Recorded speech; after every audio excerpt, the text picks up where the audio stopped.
There you go. Be good. All right, I'm John, and I'm going to be playing Horsun Gozu, so named because he was in fact born in a brothel. He's a dusky-skinned human with two different colored eyes. One is a grayish, milky blue color, and the other is red. His hair is white with a weird red streak through it and like shocked up. He's pretty young and slim of build and dressed in dirty traveler's clothes. And why did you decide to join this little adventurers guild and risk your life? Gozu has dreams of glory and riches and was born in poverty. But he's kind of like not all there either. So he's has nothing else going on in life besides being hired for a few copper pieces to like kill people. It's like a step up in life almost. Right. Yeah. Nice. All right. Brandon, you want to go next, please? Sure. Brandon playing as Galdor Holbrick, a male dwarf, mountain dwarf. Comes from a family of 6. He is the 6th son. Was always doing the dirty work, smallest of the bunch. Ended up running off, joining the army to prove to his family that he's worth something. And the reason he's joining is, to prove to himself and family he's worth, his weight in gold and make a lot of money. He has a red mohawk with a big red beard with braids, has a nose ring and 2 earrings, and he's a little short for a dwarf, but really broad. Only has a belt and across his chest with tanks. That's pretty much it. Nice. Cool. He's a dwarf. What's his main weapon? Great axe. Oh, great axe. Yeah. Are you human, John? Yes. Okay. And Alexander, want to give us the run through? Yeah, I'm playing Jetschfart. He is a stout halfling. He used to be a hired killer, but he had one too many run-ins with the law and decided he was going to get a more legitimate job, mostly to stay out of jail again. Or to not go to jail again, I mean. And he is a deep stalker ranger. He has black hair, black eyes, and just kind of palish skin. And he is 2 foot 4 inches tall. Wow. He's a halfling. He's little. And he uses a short bow or a short sword. Sweet. Hey, Todor, what's up, man? Hi, guys. Sorry, again. Jesus, I tell ya. These Eastern Europeans. Freaking A, man. Yeah. All right. Just having everybody do a quick run through of who their character is. So if you want to jump on in that and just tell us about yourself and who you are, Todor, we will get right into things. All right. Usually he's a tiny little halfling, but you've seen, well, if you've been with him in the tavern, you've seen many faces of his. He's kind of crazy, like going about always speaking about Lady Luck and how you should praise her by playing games of chance, and he tries to sell you those little scratch tickets. Because to him, the only way to praise Tymora is to actually get yourself involved into that kind of things. He's a common criminal and charlatan, basically, and he started believing that this is true. But ever since he started doing it, some weird things started happening around him, and he got luckier and luckier. So basically, he kept on doing it, trying not to believe himself that this is true. But as far as I've gone through Farron's TT, whatever lore it is. It's actually the way to praise Timora. So basically, he's been doing it by chance, which is kind of like in line with all this bullshit. Sorry, Nice. lore. And your character is Silverleaf, right? I changed his name to Schmecker. I'm gonna put it in the chat. Yes, please. And then I just need your passive. Passive perception is 16, and my save DC is was something low, 12. Yeah. And Schmecker. And 12. Gotcha. Feel free to butcher it. I probably will. Okay, so is anyone here not a criminal? I was just going to ask. I think everybody I'm is a not. criminal. Well, Nice. Ontario. You're not. Galdor A criminal. What is. are you? Oh, you're an ex-soldier, right? Yeah, ex-soldier. Ah. he's Someone- probably the guy that worked for the guard and arrested you all multiple times. Now he's stuck with you. What a great group. Probably. Bunch of criminals. 12. All right. Sweet. Let's jump on into this. Any last minute things you guys need or anything else? Not that I know of. All right. Any questions or whatever come up, feel free to ask. Like I said, the only one I played here with is Todor, so. Over in the Facebook chat, I have a picture of the Captain Aiden Mangrove, and a picture of the map that he's going to give you in a minute, but I just didn't want to waste time in-game for that, so. All of you have seen this posted around the tavern, on the boards, the Adventurers Guild, around town itself, looking for a few people to go check out the old Witch's Cove. This is an area off to the northeast of the town, the small little town here. It's called the Meadow Grove, and they're looking for 4 people to basically go up there. They've had some rumors coming through of a really noxious, disgusting sort of stench coming from this area, sort of like a blend between that old musky swamp water sort of smell to it, as well as a rotten flesh sort of smell. And it seems to be taking over this area. A lot of the vegetation is starting to die off. Animals are becoming less and less around. So everybody's been a little, not panicked, but a little worried about what might be going on up there. Witch's Cove, for what you guys know and have heard anyway, none of you have probably been there.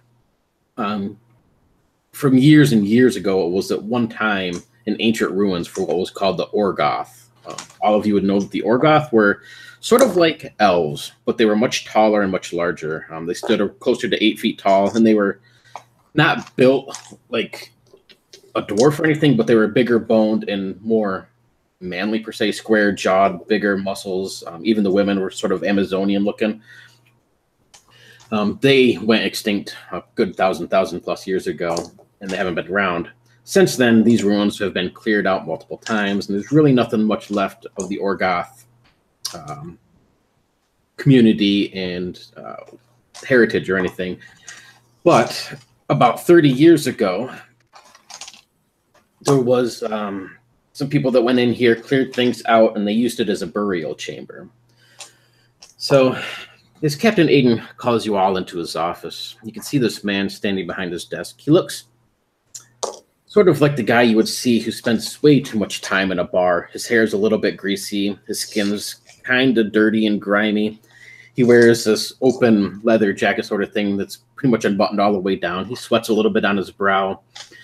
He stands up at his desk and nods to each of you to have a seat in front of him. His desk looks absolutely perfect. It's big walnut cedar type desk, engraved with all sorts of small intricacy and runes and Celtic knots and stuff on it. He has a glass of ice water on the side, a little pamphlet in front of him, and over to the right is a simple map of the region that you guys are in. Besides that, there's just a simple pen and a signet ring sitting beside this pamphlet in front of him. And he motions for all of you to have a seat and greets each one of you by name. You've probably all met him at one point or another. He's fairly open to talking to people. Behind him is one corner, this huge stuffed owl bear that's leering over top. And on the other side, there's what looks to be this creature. Stands about 7 feet tall or so, has these long, almost squid-like tentacles that hang down from this brainy sort of mass.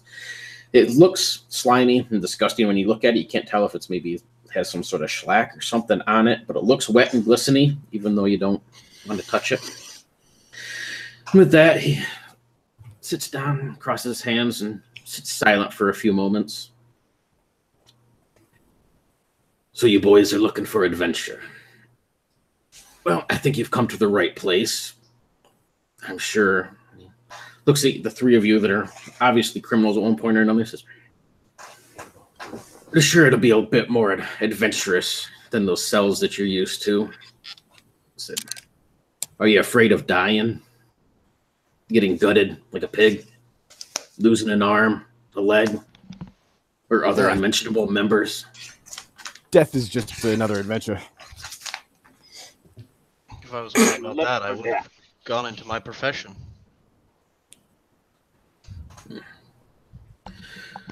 Well, I'm here to tell you that's probably going to happen. This isn't a glorious life.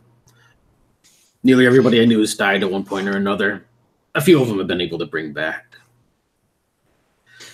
Yeah, most of them are dead. Odds are I might not see you again. Probably pretty good odds of that. At least in the future, anyway. This is just a simple adventure. You're all rookies. I'm sure you have a few fights under your belts. I know, and he kind of points at you. Well, let me learn my names here. Oh, maybe. Points at you, Galder. An ex-soldier, from what I've read in your transcripts. And he opens up this folder, and you can see that he has 4 pieces of paper in front of him. Each one has this charcoal drawing of your faces and just a list of notes. If you glance at it, though, you can see it's written in a language you don't recognize. Schmecker. Yeah, I just wanted to mention that as a master of disguise, I probably, knowing that I'm going to meet someone like that who's going to give me, like, you know, basic shit, I would have disguised as this pompous troubadour, and I would have, like, nothing, you know, in common with my shady self.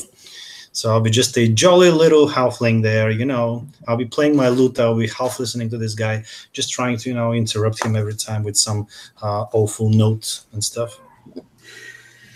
I'm curious, Captain. You say most of the people that you've known have died in this guild. What's kept you alive? Well, and silence. Hard work. Luck. Probably a lot of luck. I know my way around a blade. Not taking stupid chances. Got to be smart. May not be the smartest man. I don't know my math very well and can't read for shit. But I know how to survive. That's what matters. Like you said, Captain, do you praise Timora on a regular basis? No. Damn it.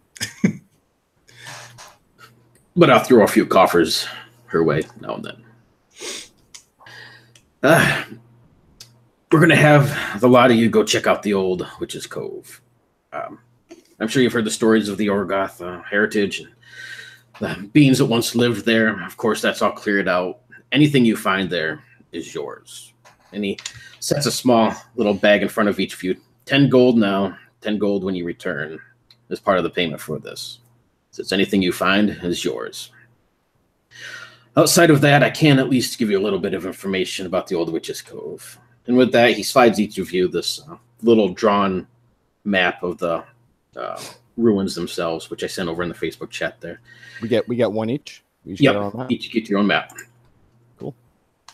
Yeah, kind of stands up, and he has one of his own, and he kind of turns around as he points at it and different things. He says, first, you're going to need a bit of a key. And he fishes down in one of these drawers and brings out this disc. It's about 5 inches in diameter or so. And he'll hand it over to Galder. He says, take that, put it in your pouch. You're going to be in charge of opening the blocks. It's, well, basically what you have there is a key. When you get to the Witch's Cove, the main entrance, big stone door, says right in the center of it, that disc will fit. Press that in there, then you turn it like an old dial, and the door will slide open. But you must remember to take that disc off before you enter, because not long after entering, it will close by itself. And if you're inside without that disc, you're fucked. Plain and simple. You're not going to get out. He says it works the same way when you leave. Put the disc on the other side, turn that dial, and the door will open back up. Got it? We'll be fine. All right. And with that, he points at the little map you have there. He says, entrance is pretty simple. Just open it up. It looks like a long hallway almost. You go in maybe 30, 40 feet, and this floor will slope down. And he points there, and it's where it says the secured fort grate. It says, 10 years ago, we had an iron grate, a simple little portcullis built about 60, 70 feet into the ruins. It blocks off this main chamber. It says, over on the right-hand side of the portcullis, count down the 4th stone down and the 5th to the right. That is the secret lock. Press that in, and that portcullis will open. Only a sliver, enough for you to crawl under, and you better hurry because it only opens for about 3 seconds before it slams shut again. So you'll have to take turns. It says, make sure everything is good there. He says, you'll notice this one room here is trapped. It's pretty probably empty for the most part. Both rooms are there. He says, but there is a smaller little chamber inside that room. Again, the door is locked and trapped. I don't know what's there. Nobody ever messed with it. As far as my records go, nobody wanted it to die. I suggest you do the same. Moves a little forward. Says, there's a cave-in on the right-hand side of the tunnel, a little bit deeper in. That's from years and years ago. The whole side is collapsed. You don't have to worry about that much. It would take 50 men plus to try and unbury that. Says, the only other major point is the spirit chamber. Don't know if you ever heard of them. Flame skulls. Picture this large flaming skull.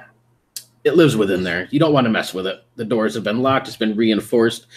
Roughly 10 years ago, it has been sealed off. I recommend you avoid that room as well. It says, at the far end is the witch's chamber, and that's what I need you fellows to look in on. It says, the ruin, or the smells that are coming from here, the rumors that are coming through, it almost makes me wonder if somebody's up to something in there. Now, I don't know how much you know about the history of the town, but about 30 years ago, 3 women were tried for murder, or tried for witchcraft here. All of them were found guilty and beheaded. Their heads were thrown in the swamp, and their bodies were buried there. That's when this ruins was sealed off for the second time after the Orgoth. So since then, we've just kept an eye on it to make sure anything doesn't come crawling out. We had a few instances of some Gricks that were able to come up through, and he motions over to this weird, brainy, tentacled creature on the side. One of the bastards that I killed myself. Back in the far back corner of this place, and then he points down where it says the bone pit, filled. It says, there's a tunnel. That tunnel will lead down into the lower ruins, basically down into one of the manor dungeons and then deeper down into the tunnels themselves. That tunnel, that pit, has been filled off. It's been filled up with bones that were scattered and gathered up from this place, completely filled up, and the floor itself was sealed over with cobblestone. It shouldn't be an issue. Double check that to make sure it's still sealed off. Double check the witch's chamber to see perhaps somebody has brought these things back, or the witches reawoke or something. Says, I don't know much about the magics. That's not my area of expertise, but your guys' job, go in, make sure the area is secure, see if you can find any notes, and bring everything back. If you run into problems you can't handle, all you got to do is come back here and we can handle it from there. Simple mission, simple gold, don't die. Right? I have a few questions. Go for it. If we find the portal in the bone pit to be compromised, how could we? Do you want us to go? Do you want us to try to seal it? As if you have the means to. Basically, it's a tunnel, just a simple tunnel. It drops down, damn near 500 feet, down into the lower levels. It's maybe 20 feet in diameter. It was sealed off. We had a group of dwarves come in. They traveled down a little bit, sealed it off at a lower level, and then came back through, filled it with bones and dirt and rubble and everything else, and then sealed it off the top. Odds are you wouldn't be able to have that much material to seal it off. We'd have to hire a crew to come in and do so. 500 feet of bones and dirt? Rubble, yep. That's quite a bit, yeah. So, I mean, if you can see something, sure, but odds are we'd have to hire somebody in to try and take care of such a situation. Got it.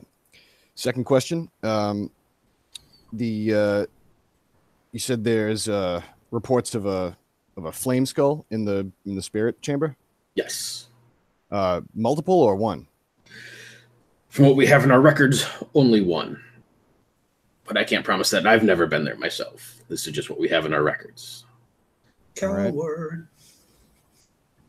And This is in the song that all this time he was speaking, there's ambient music going on. It's not really good, but, just for show. Thank you for that music. Fuck up. Let the man speak. It's very quiet and ambient. Sorry. Shutting up. Just a little background music. all right. Well,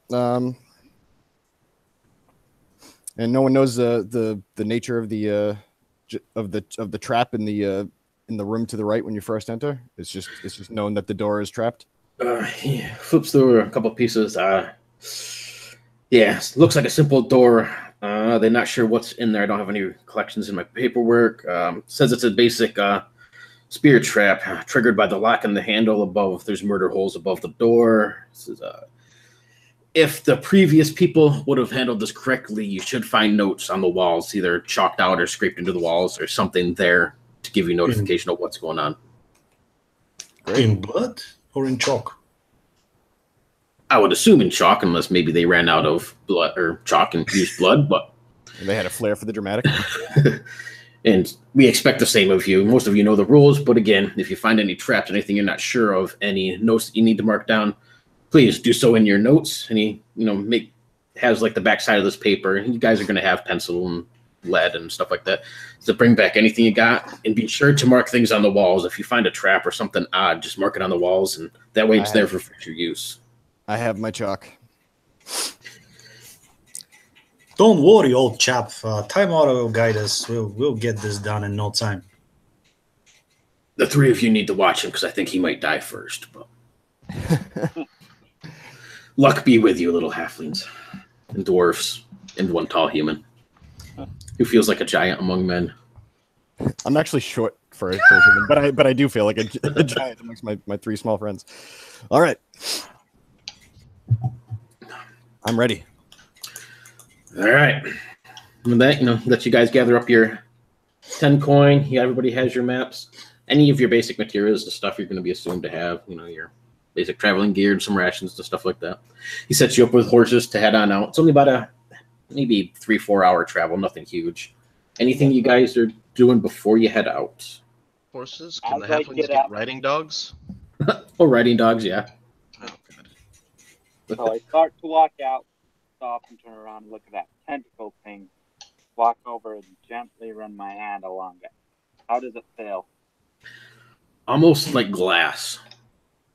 Like glass. Not slimy or anything? Nope, it has that look to it, but it seems to be like almost just smooth like glass. Okay. Is it preserved with Then magic? I walk out. I see the captain. Looks at it. Yep. Unlike the owl bear, that was just a simple taxidermy job. Nothing fancy. But yeah, I had to have that done through magic. Boy, that thing is fucking gnarly. I wouldn't recommend fighting him.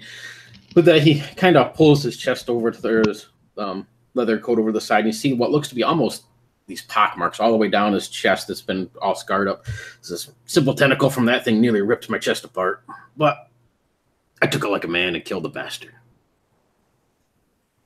Timora smiled upon you then. I'm just a man and killed the bastard. Little skill, little luck. It's a good combination. Mostly skill. I reach out to shake his hand and say, Captain, it's good to meet you. Hopefully, see you again. I hope so. Good luck.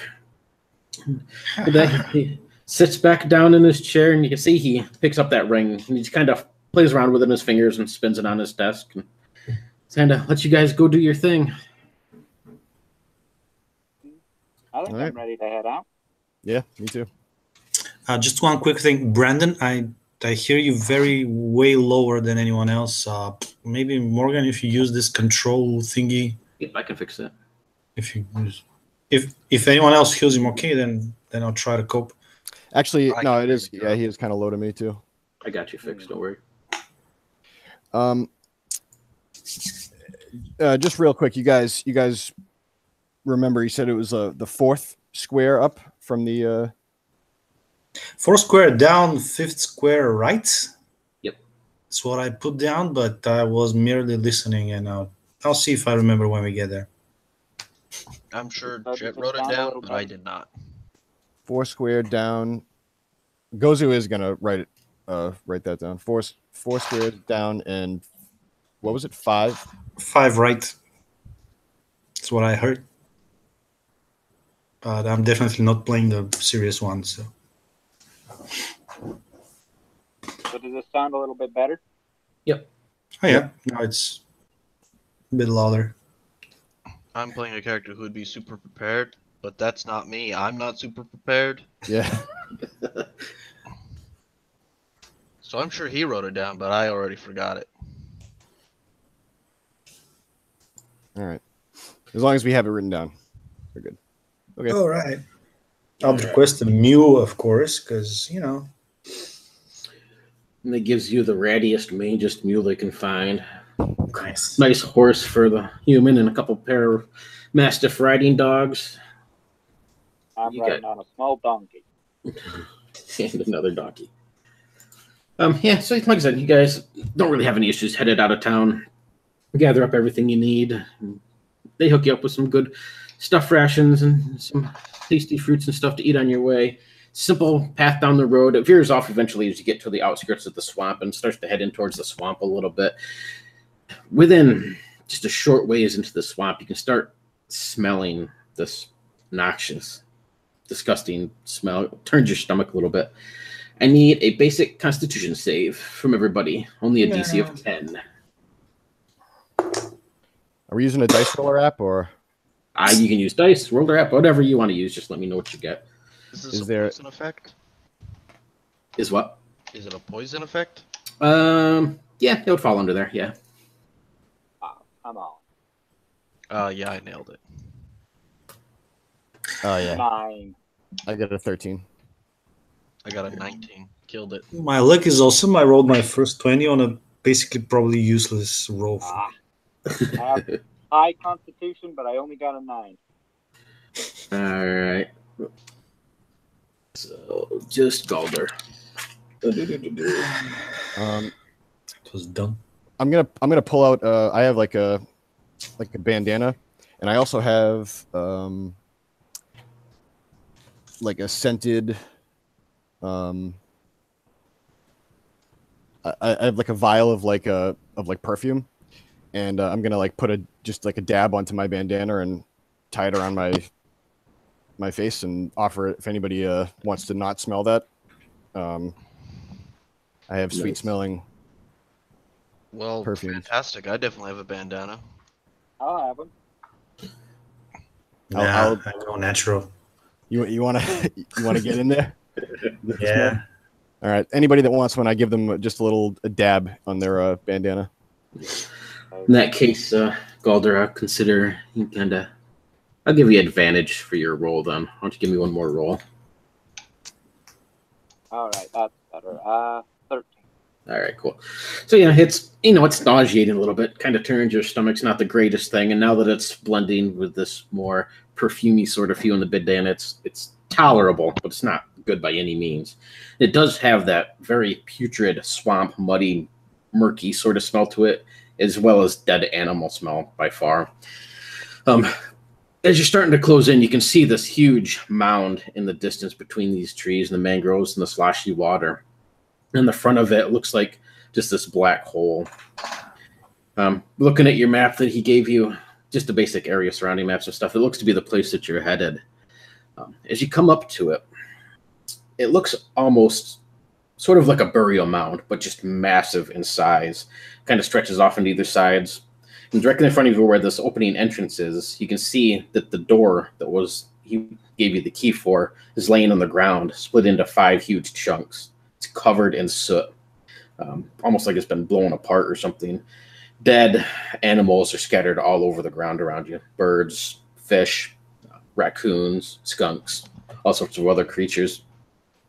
A couple deer over to the side. All the vegetation is pretty much rotted away here, just leaving this green, goopy slime sort of material. I want to take a look around, see if I can't figure out anything about this. Is are there tracks leading away from this place, or does it look like it was just a necromantic explosion? Give me I'm gonna say a survival check. Good, I'm good at survive. I say, oh, what a awful smell. Is that what it is? What you gonna eat for dinner? I got a modified 20. Okay. You do see some tracks. It looks like human footprints, about the size of human, barefooted, that are coming out of the tunnel. You don't see any tracks that go into the tunnel. By looking at the way that this door has been shattered, though, you can see the face of it and where this disc would go. And you can tell what's clearly was the back side that's sort of covered in some old vegetation, what was the front side, which is a little bit more weathered. All of the soot and everything is pretty much on the front side of this, giving you the idea that it was probably blowing. It looks like it's been blown out, but all of the markings as if an explosion is on the front face of it that was on the outside. Jed, any idea what happened with these? Any idea how these animals were killed? Well, there was an explosion. It came what looks like to me there was an explosion and then people left the building. But all these animals were just happened to be out front of the building when there was an explosion? This is a lot of animals to be out here, isn't it? Oh yeah, by far. With a 20, you'll notice. Yeah, you got a 20. So you'll notice a lot of the animal tracks are leading to this area from different areas around. And if you look at the animals, every one of them has their stomach has been completely bloated and basically blown out. Oh. Yeah. Okay. I'm gonna say, well, I'm no magician, but I believe they have all been somehow forced to come here, and then they died, and then there was an explosion. I suspect witchcraft.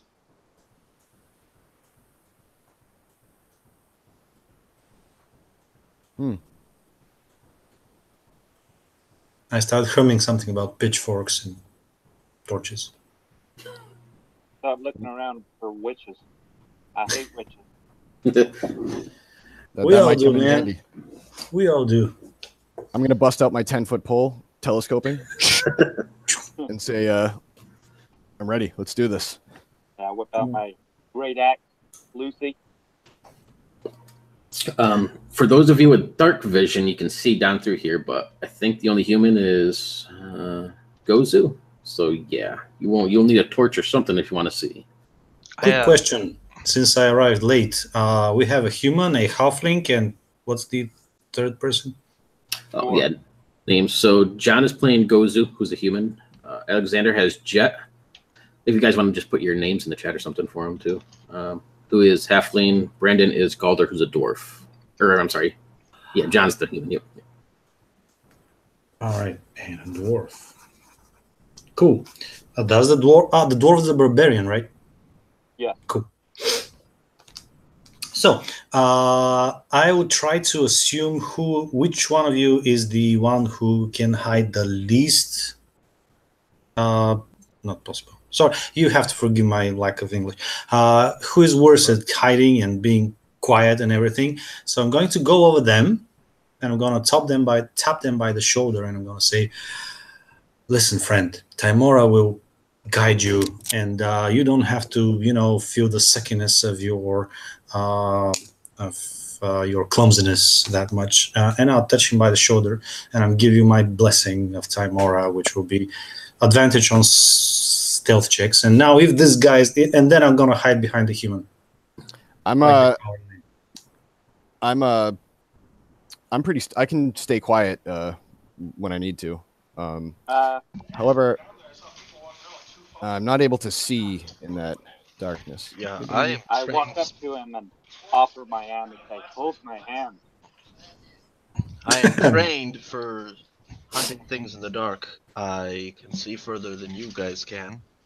I'm gonna go take a peek inside. I'll be right back. If I'm not back in 5 minutes, I'm dead.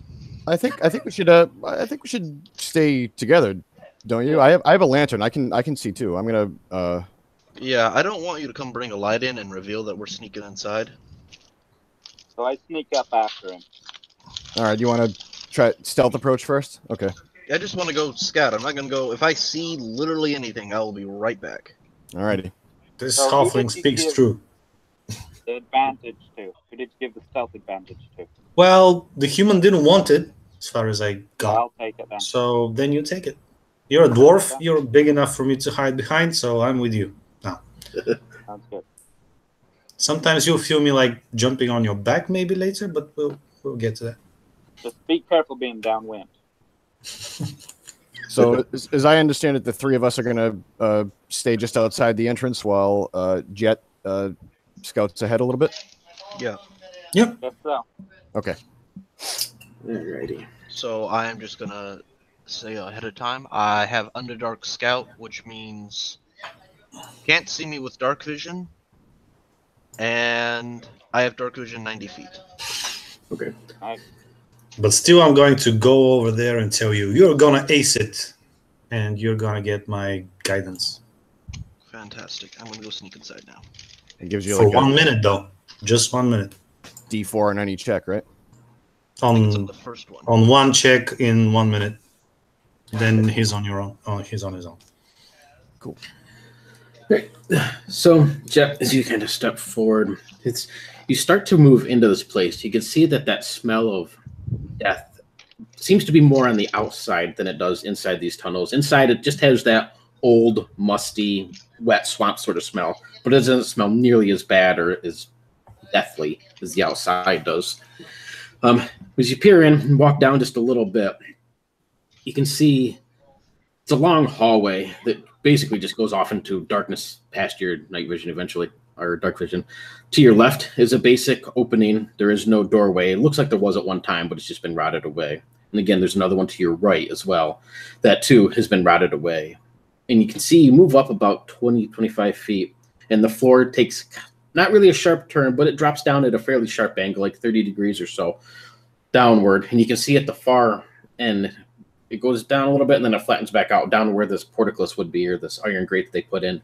When you look at that, though, you can see that grate that has been there is just completely sheared apart. It looks almost not like some sort of large beast or something just completely tore it apart. You have jagged bars sticking out at different angles. It's kind of rusted, but you can see it was in good condition. It would have been something massive or very, very strong that tore apart that grate.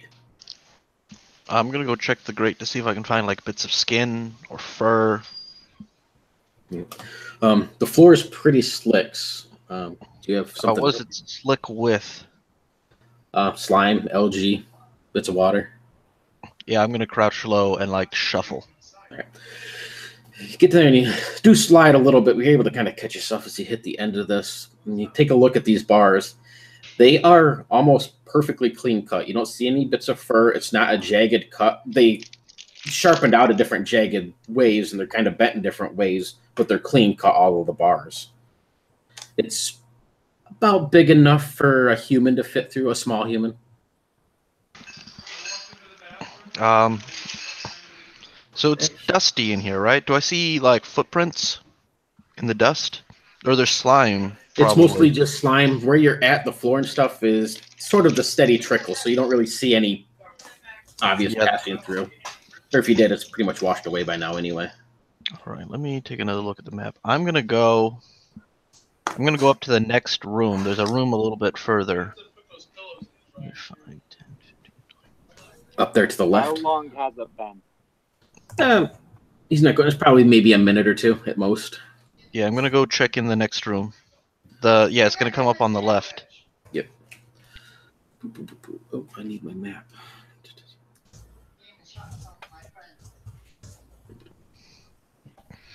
So come up to this door.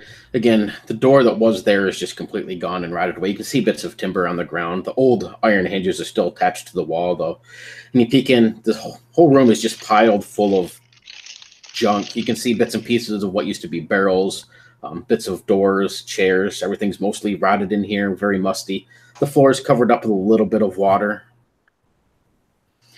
Let's see, you're right there. Up ahead of you, where you can see the door, another door on your right-hand side.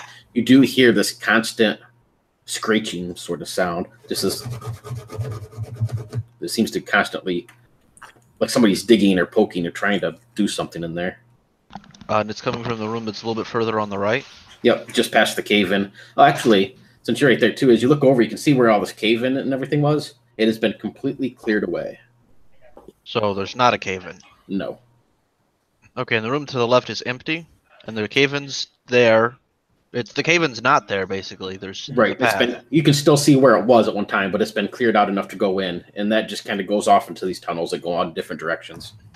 And there is a scraping sound coming from the room that's Yes. past the cave-in. Yep. Okay, I'm gonna very quickly. This is the last thing we do before I run back. I'm gonna look down the cave-in. It only goes down maybe 20 feet or so before it branches off, one to the right and one to the left. Yeah, I'm gonna come back. Come back and say what I found. All this time I've just been warming up with my axe. Chopping up trees. As he emerges, I'm going to say, well, we were kind of worried that you're going to just take all the gold and be off with it. You find anything interesting? Well, I found all the gold and now I'm off. No, so, thing number one. The gate that we're supposed to go through has been destroyed. Perfect. The cave-in that was supposed to be there is no cave-in. Better? It's a path. I make notes of both of those things on my my map. The gate was destroyed, I am going to assume by magic, because it was too perfect to be by smashing. Could it have been cut? Sure, I don't know of any metal that can cut through it that well besides legendary metal deep underground. Makes sense. Or And diamonds? And I you just start walking in. You peeked into those two rooms on the left. Yeah, I peeked in. I peeked into all the rooms leading up to the cave, and there's nothing in them. I suggest we move inside. I brought some hunting traps with me to lay behind us to make sure things don't sneak up on us. Sounds good. What do you think? It'll be okay if I light this lantern? It's a hooded lantern, so I can reduce the light to dim feet within 5 feet. Dim light. Sure. I mean, if you don't, you'll just slip on all the... Oh, there's a bunch of slime in there. Be careful. But yeah, I feel like if you don't have a light, you'll probably fall down. Okay.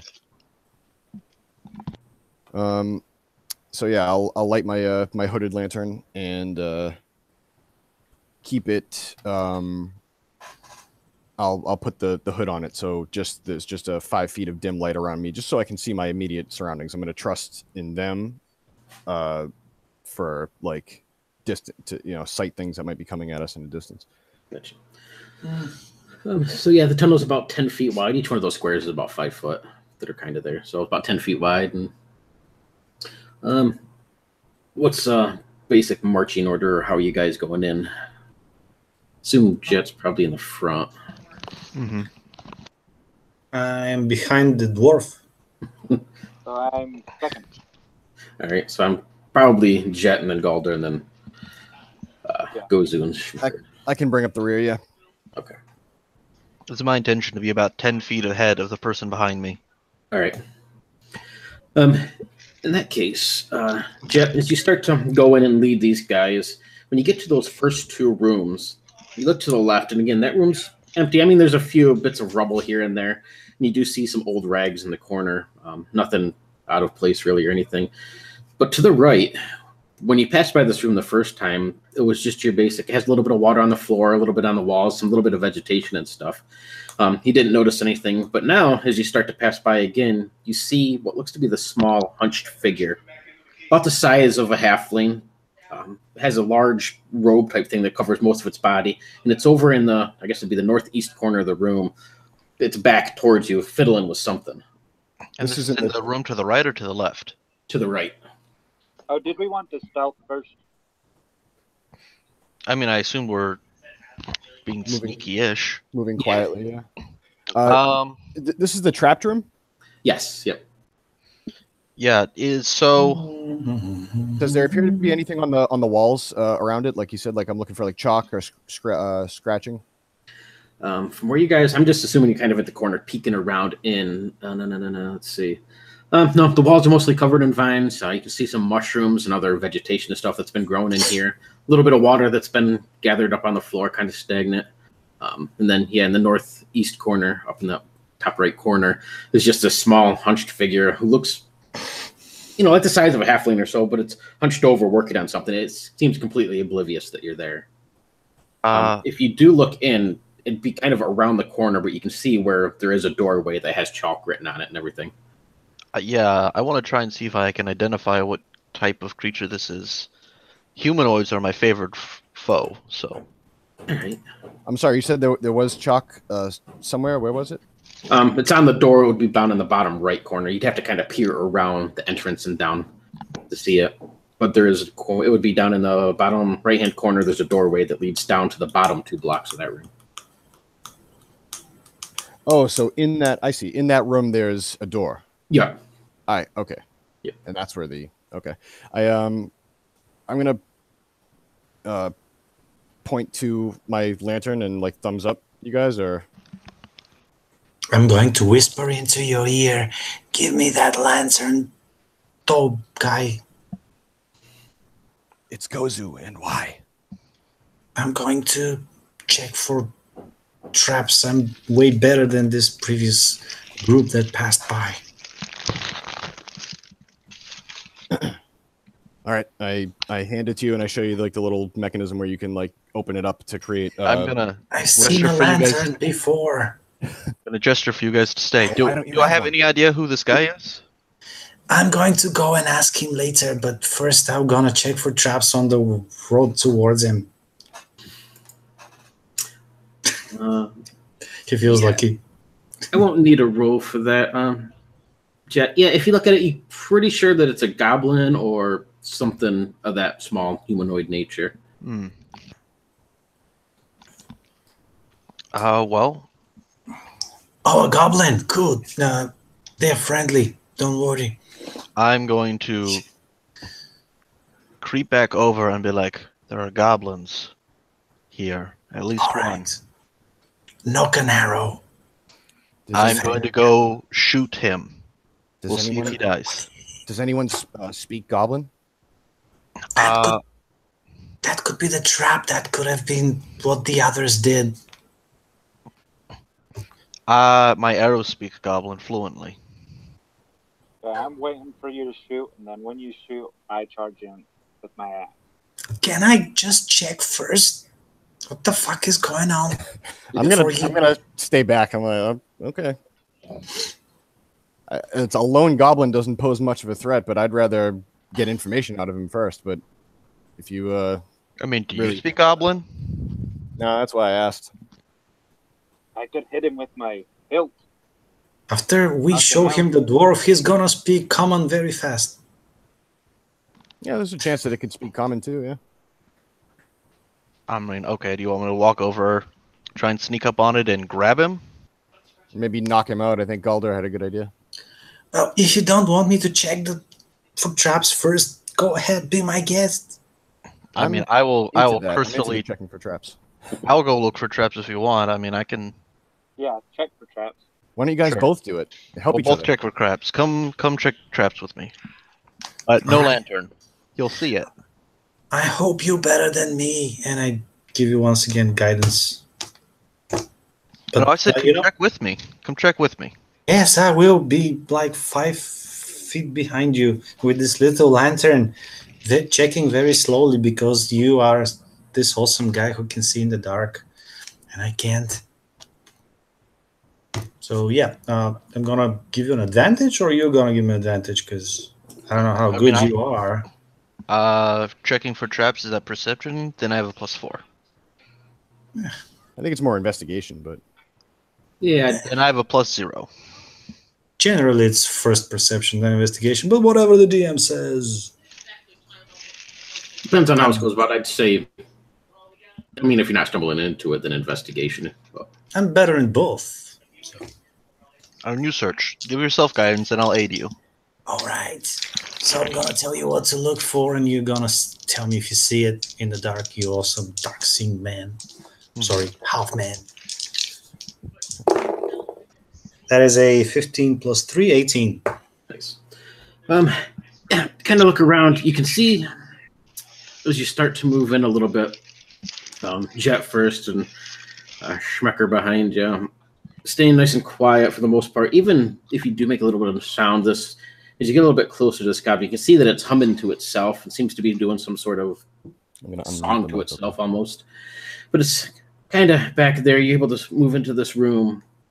It's about 15 feet wide and then about 10 feet deep. In the back right corner, as you start to move into this room, is where you can see that doorway. A big, heavy, solid oak door. It looks swollen with water and dampness, so it looks like it's lodged in there pretty good. On that door itself is where you can see it says avoid, trapped. It's been written across it. You can see an arrow pointing up to the ceiling, and then you can see another one pointing down towards where the lock and the handle mechanism is. And then on the ceiling itself, you see 3 murder holes above the door. Each one has been circled with chalk, marking that out. And you also can see directly in front of you, the goblin's off to your left, but directly in front of you on the wall is just this huge circle, and it kind of looks like a smiley face has been drawn. But right in the center where the nose area would be is another murder hole. It doesn't look like a trap. I mean, you don't see anything dangerous. You don't see any triggering mechanisms or anything that would say that it's dangerous, but it looks like maybe something was pounded into the wall there, like a pit-in or something, like a nail or something there at one time. Are you guys done looking for traps? See any?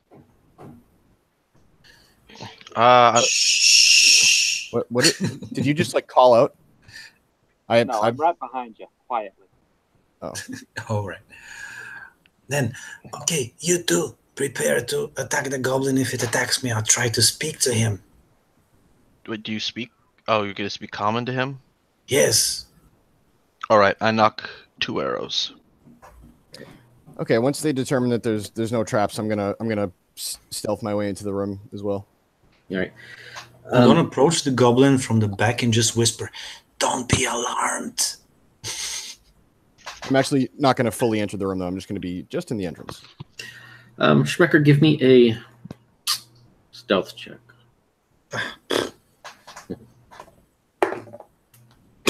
I rolled my 1. Oh. So that's 8. But you can re-roll that as a halfling, can't you? Oh yes, thank you. Yeah, I was just gonna say that. I so rarely play halflings that I forget. I have one in my game. Now I have a 13, which is. As you move up to this thing, you can feel your foot catch on one of these little bits of vine in the floor. A few little pebbles roll off, splashing into the water. You kind of do that cringing moment as you look up at this goblin, but it seems it didn't even notice you. You move up a little bit closer, 10 feet, 7, 5, as you get a little bit closer. When you get up to about 3 feet behind this thing, you notice this smell, strong, very, very of cinnamon. Cool. I like means, cookies. Again, that it doesn't completely oblivious to you behind it. If you kind of move around just enough, you can try and see. You can see that it has in front of it this large pile of mushrooms, different herbs of like plant bits and pieces that it all has in this small little bowl, and it's constantly just kind of poking through them as if it's looking for something. So hello. I tap him on the shoulder. Don't be alarmed. So as soon as you touch that thing, I need a will save, please. Ooh. That's a 9 plus 2, 11. 11. You feel this almost like your heart skips a beat, and you can feel almost that emptiness in your stomach, like something's not quite right as soon as you touch this thing. And when you do, you can feel a little jolt. Just take 1 hit point of damage. And with that, everything just kind of disappears into this puff of brownish smoke. And again, you get that really strong whiff of cinnamon, and there's nothing there. You can just see the basic wall. You don't see the bowl. You don't see the goblin. Nothing. That was weird. I mage hand the lantern open that he's got there. Just light the room up. Yeah, it was with me, I believe. So yeah, I'm just gonna open it up from. So you just saw what happened, and I turned around and said, "See what I did there?" It was an illusion?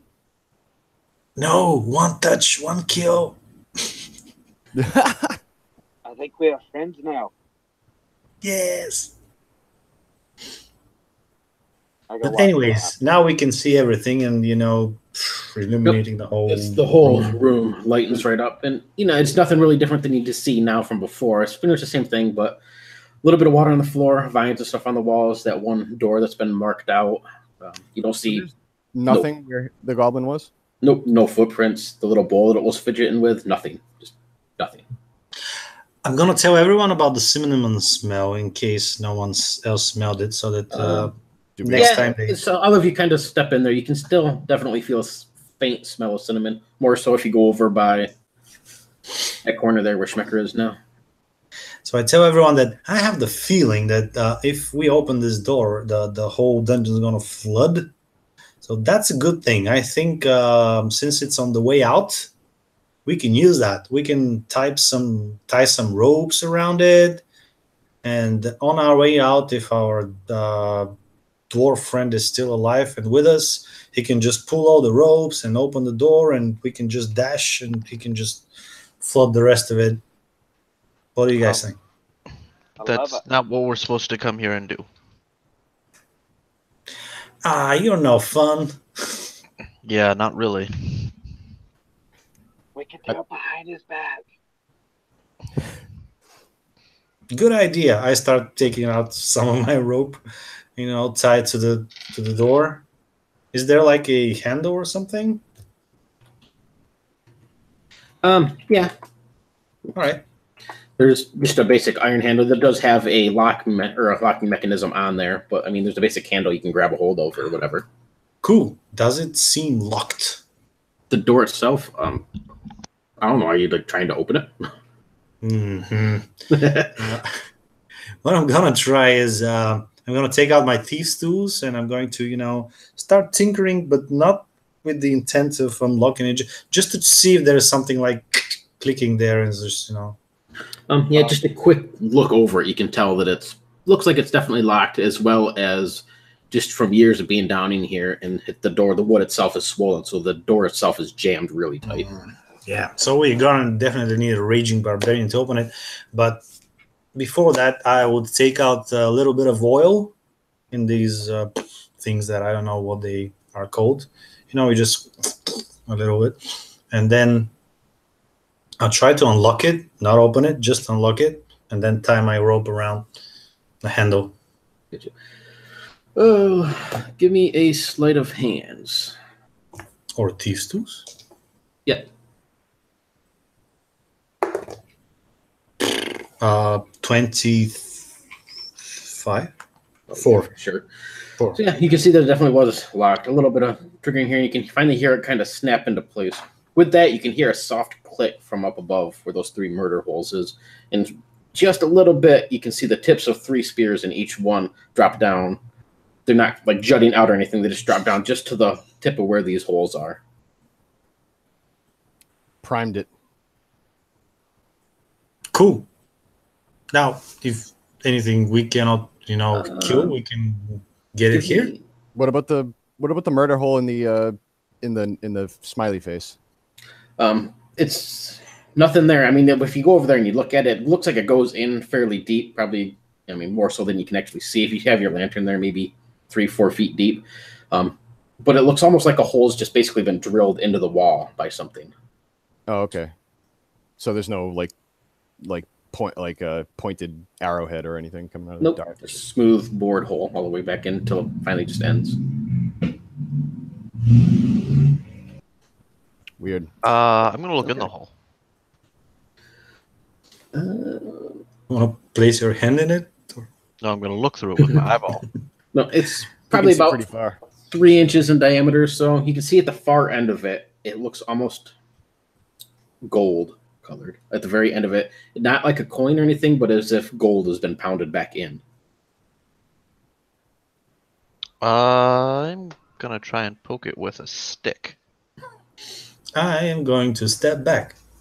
Yeah, I'm at the. 10 feet. You can see me slowly moving back. Yep. Words. Could I grab that lantern from you? Sure. Go ahead. I It's whisper his. over to Schmecker, Kozos. dibs on his stuff. No, there's plenty of sticks around. You poke it back in there. It feels almost solid for a few seconds as you kind of poke at it, but then you can feel it retreats back an inch, a little bit more. Every time you hit it, it goes back just a little bit more. Yeah, I just tap it a little bit. If it moves, I'm gonna stop. Yeah, you definitely feel it move back a little bit. Almost kind of gives you the impression almost like a piston would be or something. You got the hole and then like a metal bar or something that's been pushed back into it. But every time you push it, it does go back a little bit more each time. I mean, you have to give it a little bit of a force, but... Do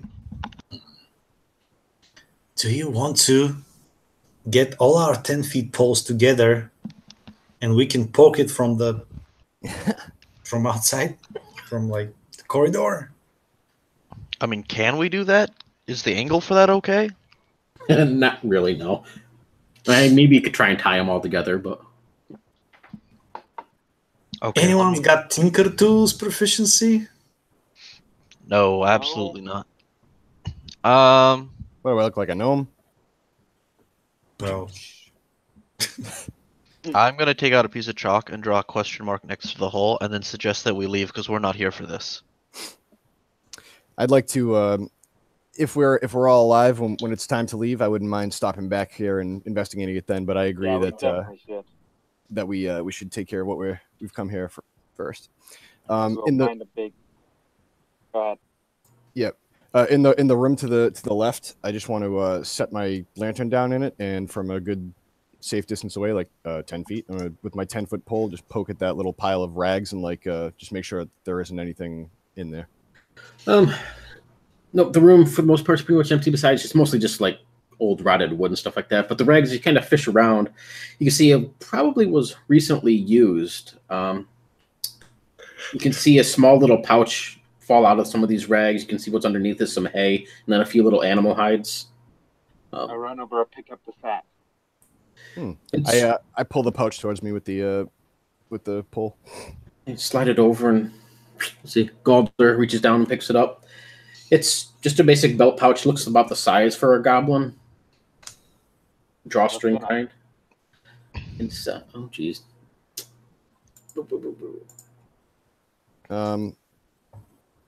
Let's see. Inside you can find there's 3 gold pieces, 12 silver pieces, and a vial of yellow liquid. I give a silver piece to the guy with the stick. Let's keep the rest. Yeah. That's not gonna work actually. I just uncovered the thing. You're not gonna grab it and take all the money. I'll give you 2 gold. We're in a guild. We're sharing. That's part of being in a guild. That's a little something called party funds.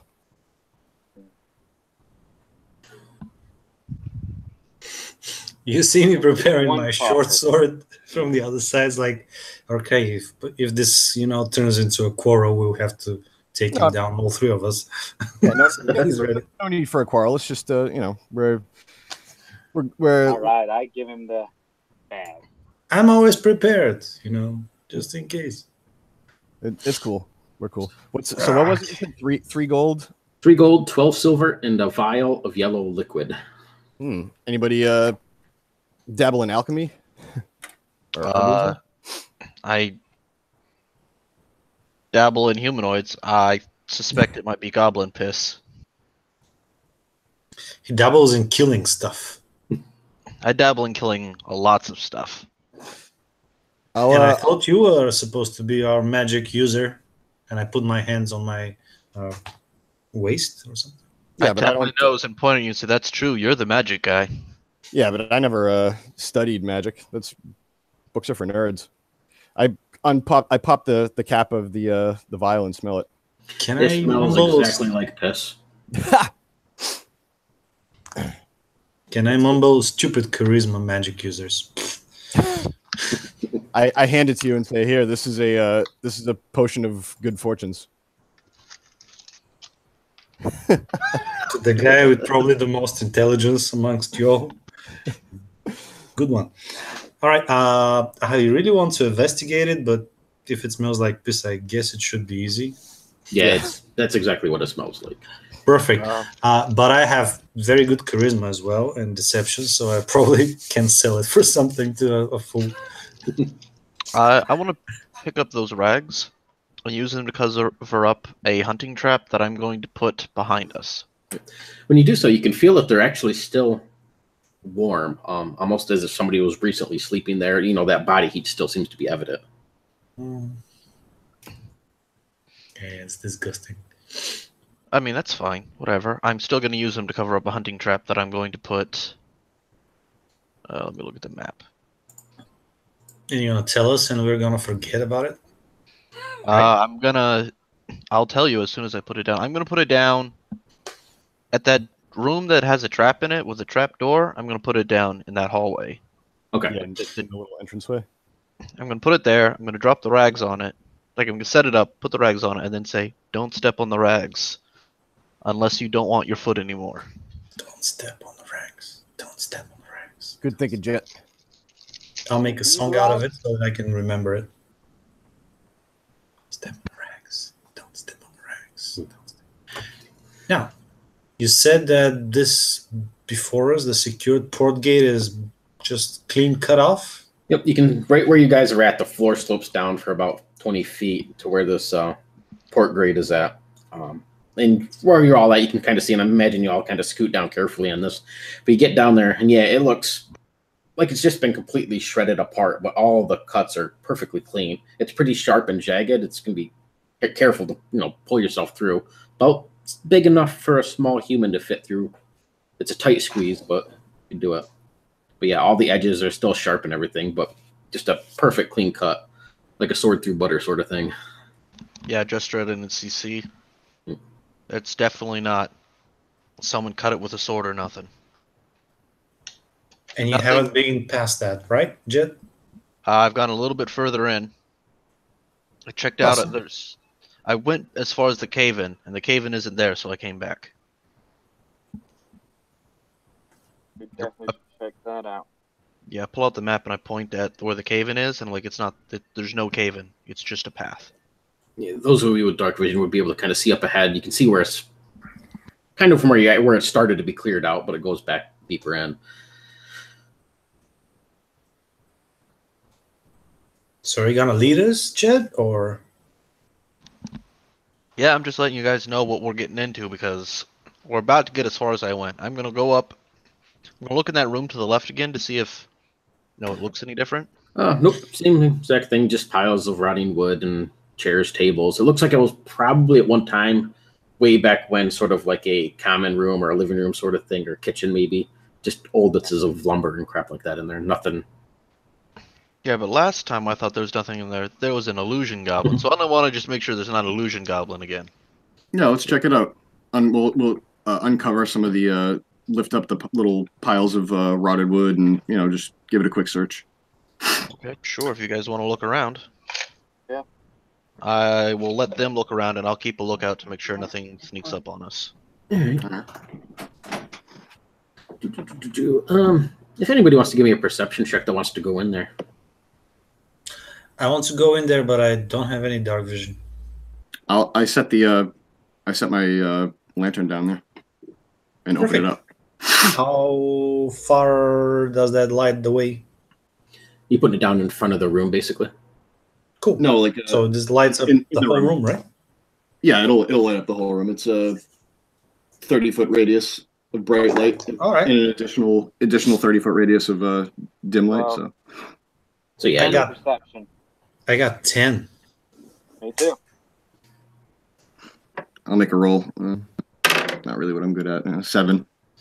yeah, you guys poke around a little bit. You don't really find anything of use. You do find a small gold ring. Looks like a female's, probably like a wedding ring or just like some sort of. It's just a simple gold band for small fingers. Beyond that, you feel or notice a lot of bones. There's definitely a lot of human, mostly. You do see some other smaller humanoid, like maybe goblin or halfling or something like that, interspersed amongst them. A lot of them have chew marks from what you assume is probably rats that have been gnawed on a little bit, or other rodents anyway. But otherwise, just the lumber and rubble. Gold ring, huh? Yeah, I pick it up and try to put it in my nose. Like my other nose ring. Again with this? It's more of a finger ring, so it does. I guess you could like kind of stick it part way up your nose. I realize it doesn't work and say, "Who wants this?" Although, who Party- found it? We all rolled for it. Party fund. Yeah. I'll put it in the bag with the gold. Yeah. Anybody that gets out of here. Let's establish this. Anybody that this is what I propose. Anybody that survives and gets out of here, when we get back to the guild hall, we'll shake out this all our treasure that we find and accumulate and split it equally amongst everyone that's alive. That seems Does that fair. sound fair? Yeah. All right. I take out a sheet of paper because I have forge kit or whatever. Because I have Nice. paper and ink. I'm going to write it all down, and I'm going to ask everyone to put their signature, whoever is literate, or just their thumb I to put this my contract. I put my I thumb. cut my thumb and put my thumbprint on. There we go. I put it back in a scroll case. Let's go. Now, Make sure he doesn't run off with all of it. It's yeah, just a contract. I'm a criminal, but I wasn't a thief. Even So if you were a thief, there's honor among thieves. We were criminals together. I mean, maybe not together, but Maybe. hey, maybe we did stuff together. We're in the same exact profession. We're either rivals or friends. let's be friends. Let's be friends. Now, as I recall, you said that you heard a scratching noise up in the room ahead, but that was as far as you had investigated, right? Yep. Yeah, I didn't want to go trigger a bunch of angry monkeys and not have backup, so that's as far as I went.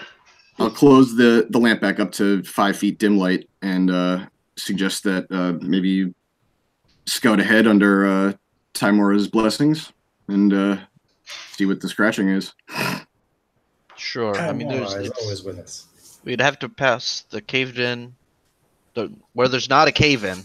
We'd have to go past that to get to the scratching room. Yep. So if you start to move forward, you can come up to where that cave in is. It's not going to be on your right hand side as you start to walk down the tunnel. And again, you can see that it looks like it's been cleared out by hand, probably. You can still see bits and pieces of rubble. You can see where it's been dug out in some areas, but it's just an open path that goes back in about 20 feet before it branches off in either direction. So you can't quite tell without going in there what's beyond that. But as you get to that cave in, go ahead. This is probably a good spot for one of those traps. Yeah, I was gonna say I brought 8 with me, so Yeah, as soon as you get to where that cave-in is, though, is where you can start to hear that scratching sound just faintly. And a little bit further as you step forward, a little bit forward, it's louder and louder. It's definitely coming from that next room up, though. yeah, I'm gonna set down 2 traps like close together, and Coming from the tunnel. I'm gonna put the traps in the tunnel. 2 of them, dropping them down. Gotcha. Oops. All right. I'm gonna say, so if there's a beastie in there, I would suggest you try to lure it out here into the light so that I can help you fight it. Yeah, Alright, that sounds good. And I'll set my lantern down in the opening of the in the opening of the clearing where the rubble was cleared away, and keep it on dim, and just position myself a little ways back at the within range of my mage hand so that I can flick it and brighten the area up for fighting. Yeah, I'm gonna go peek into the room, real In- quick. To the cave-in or to the room? Into the room. You move forward and you peek around this corner into this room. Give me a stealth check first. Sure thing. Are you under the blessings of Lady Bless? Always. Always blessed.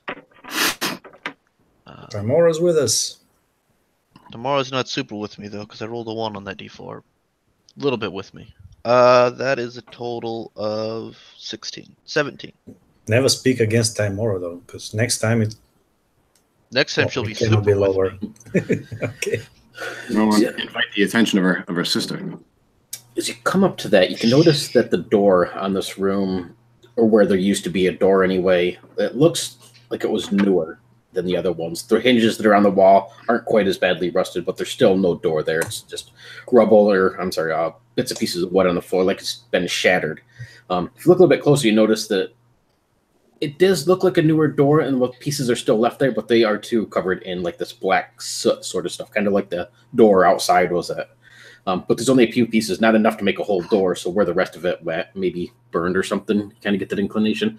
But as you peek into the room, you can see just a few feet inside is a goblin laying on the ground. It too is completely dead. Part of its skull is blown apart, and its whole abdomen has been split open, almost like it burst out from the inside out. And then over on the far wall, it would be, I guess, towards on the eastern wall in the center, you see a fireplace, old, very ornate, of cobblestone and brick that's been laid in. It looks part of the original building. Most of it's been collapsed in, but there's a goblin inside of there with a long stick, and he's poking up as if he's trying to, like, poking up the chimney of this fireplace. Every now and then he'll stop and kind of take a look around. He doesn't act like he noticed you, as you kind of step back a little bit just in time. And then you hear that scraping again, and when you peek around again, he's like digging up into the chimney. Does he have a bloated stomach? Yeah, fairly bloated. I'm gonna come back and report what I find and say there's something going on with their stomachs. Everyone's all bloated, and then they explode. Maybe not magic, maybe parasites. Poison or some sickness or something, maybe? Something. Mm. Did it smell like cinnamon? I don't think I smelled any cinnamon in there, no. Nope, no cinnamon smell in there. All right, let's go ask them then. Why are you coming back? Come on. Do you want me to speak to him, or? I don't really want to talk to him. I don't really like talking to goblins. The last time I talked to a goblin, it stabbed me, so I'm personally of the opinion you should stab goblins. Well, keep an arrow ready, because it may come to that, but it could be an illusory goblin. Yeah, maybe. This one seemed more real. And it didn't smell funny. But sure, go talk to it. I will knock 2 arrows. All right. I'm gonna Toil, what's your character's name again? Sorry. Schmecker. Schmecker. Would you like to address the goblin, or would you like me to? I would love to, but if you want to, I'll get you back. You talk to him, and I'll. All right. So I want to sneak up on the goblin once again, and I just want to whisper in his ear, if I'm able to sneak up, say, "Do not be alarmed." Give me a stealth check. I'm at the entrance of the ring. What'd you get? 23.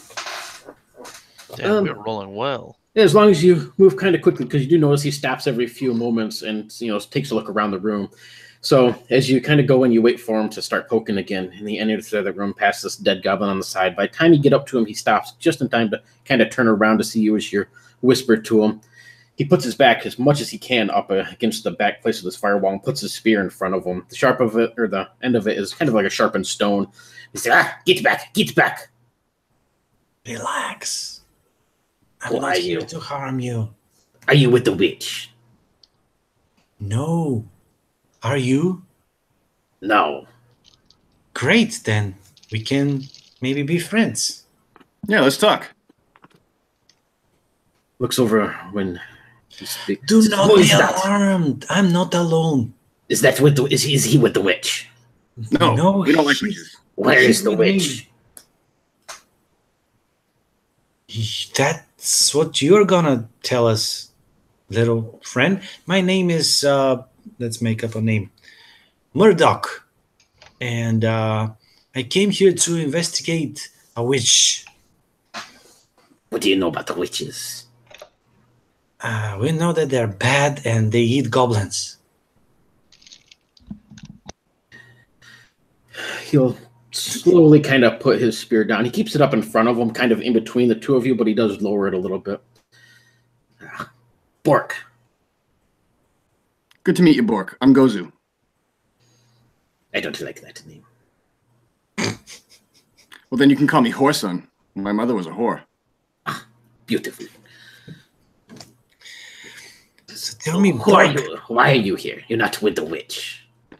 How do I know you're not with the witch? I smell a dwarf.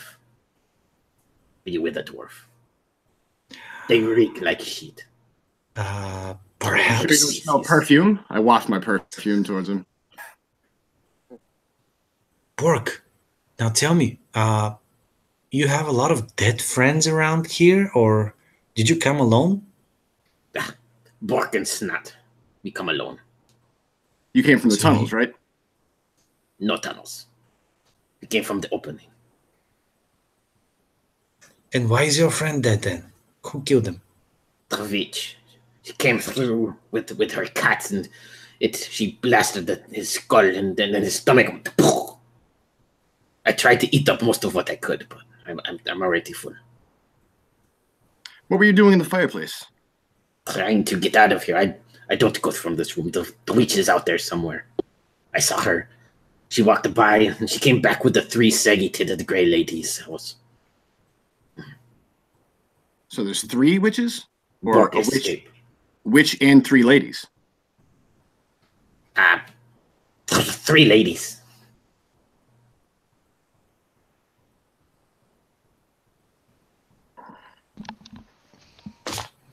Bork no count. Scratch. I look at the dead goblin. Does he have any? Does he appear to have like a pack on him or a satchel of any kind? No, just rags and a spear that's laying beside him. What about this? What about Bork? Does he have like a purse or a coin purse or any kind of thing on him? Nope, same thing. Just rags and a spear. Okay, Jet is finally gonna stop hiding and come forward and say, okay, this is just a suspicion, but I think somebody found the witches' heads and put the heads on the corpses, and now the witches are alive? Says, no, that smelly person is not correct. Says, I saw the gray ladies, they were carrying their heads. They have no head, they carry them by the hair. That's close enough. But they weren't on their heads. They didn't attach them to their heads. They carried them. They carried them. Well, still, that's... Bork saw them carry the heads, the gray ladies. The other lady was very beautiful. If I was a human, a disgusting human. Bork, we're gonna leave. Do you want to come with us? Bork escape out of the chimney. Bork not go out there. Strength in numbers. What happened to Snotty? Don't worry, the witches won't kill us. Oh, We're yes, they too will. scary for them. Strength in numbers. That's something that you goblins understand. And Alone, we have a dwarf. I would not associate with a dwarf. I killed dwarves in my sleep. And with that, he kind of juts his spear around awkwardly, scraping part of the wall. I'm gonna go look in the fireplace and see how hard it would to dig it out. As you step closer, he quickly puts that spear up between you and him. Says, "No, Bork. This is Bork's hiding place. Yeah, I'm just gonna see if I can't... No, don't steal Bork's hiding place. Bork I'm not cuts gonna you like a pig." Bork, I'm not gonna steal your hiding place. I just want to see how hard it would be to go out the chimney with you. To climb up. He's and a chimney escape. expert. What you give me in return for Bork's hiding place? I don't want to hide in your place. I just want to look at it. Can I try to convince him that he's like actually like a chimney expert and that he was a chimney sweep before he was an adventurer? Oh, certainly. Like, this guy, he knows everything about chimneys. He'll sort you right out. Oh, crap! It's been so long since I did the PHP skill system. Whatever the hell it would be. Persuasion. Yeah, persuasion. Try There you go. to persuade him to take a look. I get a 15. Oh, yeah. Bork like you tell him to hurry. Kind of step aside. If you steal Bork's space, I got you. But the guy won't get you. Understood. Go ahead, Jet. Yeah, I'm gonna go take a peek. See. Bork likes to gut people.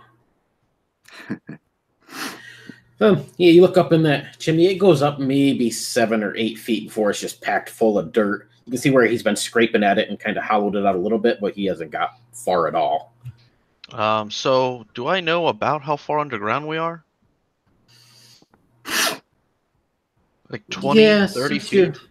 yeah, you'd have that knowledge. You're probably about 40 feet, give or take. And this is only going 7 feet, which means I'm guessing there's like 33 feet of digging. Basically, yeah. It's all been packed right in tight. Yeah, I'm gonna come back and say, Bork, I have bad news. What do you mean bad news? Yeah, the chimney's completely broken. You can't get out that way. Bork will get out that way.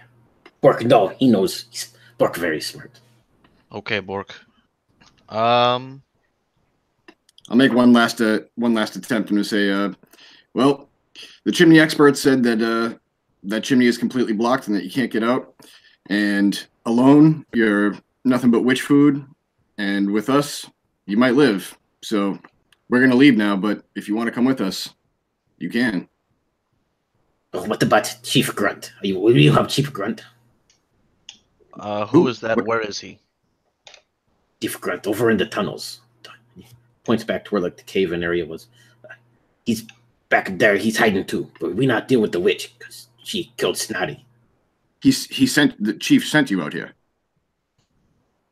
To investigate, yes. But I've been here for a while now because I don't leave this room. I hide in the chimney. I crawl out that way. What about him? But perhaps you can save him and Bork will look like a hero. Yeah. Sounds like a pretty good idea. You'll have all the glory. You might even be able to come back having killed the witch. Bork likes glory. Oh, yeah. So much glory in it for you.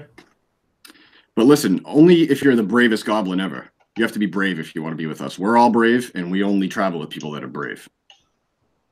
Dwarf's not brave. Dwarf just smells. Yeah. I got dwarfs in my sleep. That's why they call me Bork. Bork, dwarf killer. I'm going to lean I kill towards you, him. dwarf. I will kill you. They're greedy, too. Hey. I flip them off.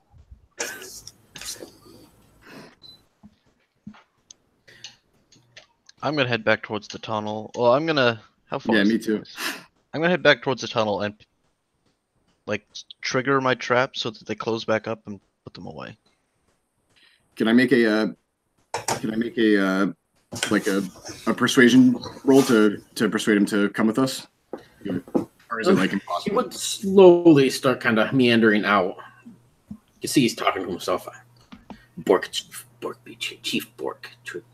Bork could be a hero. Just kill the smelly dwarf. Bork be hero.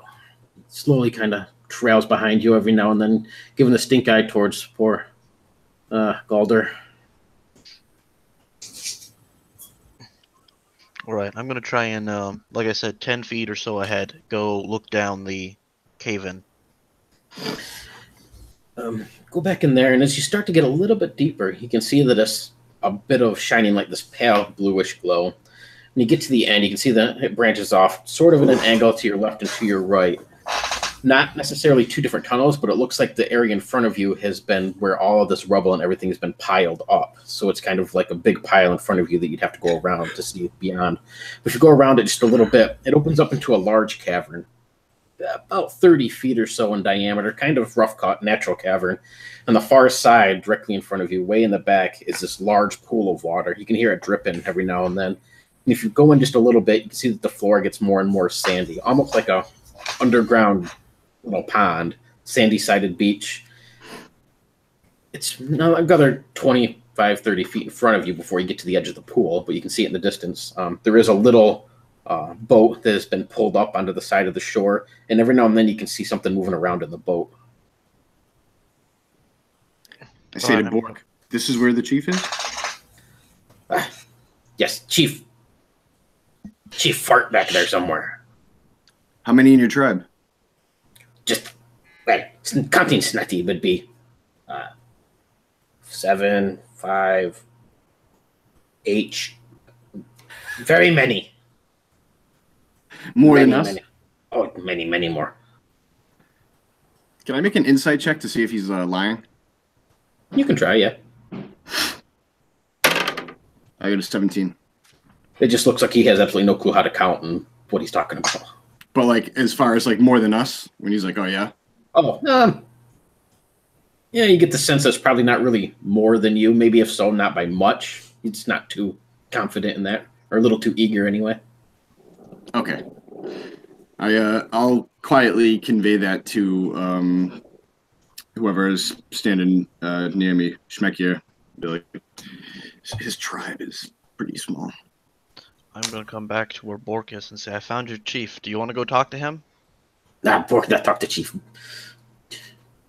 Chief Grumpy, smack Bork and hurt back Bork's head.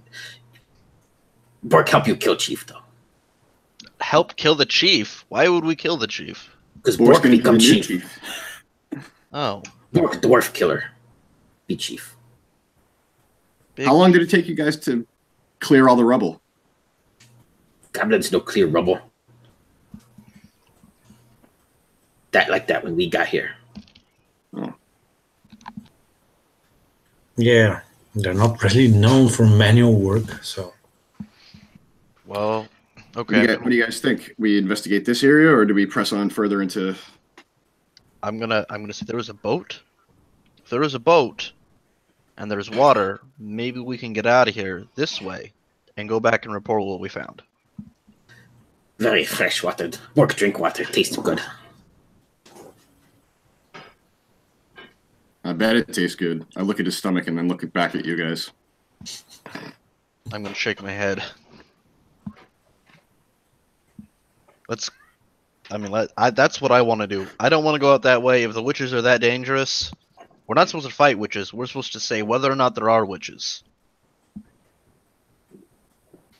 We're here to confirm that, yeah. The words of the goblin? Yeah, I think we gotta go a little bit. We have to see for ourselves.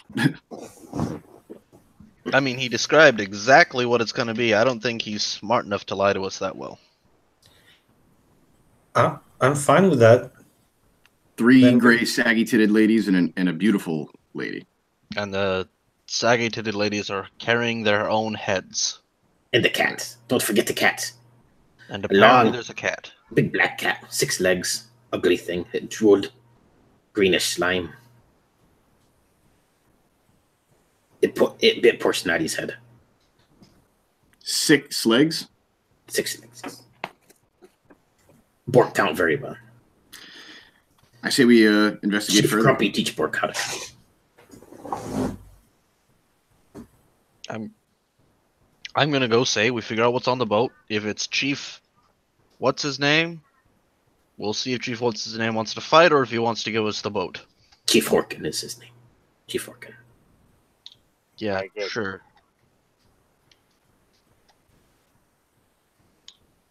Then Bork become chief. You can be my tribe, except for the dwarf. Can I be the shaman? Bork don't like shamans. Bork got shamans. Bork shaman killer.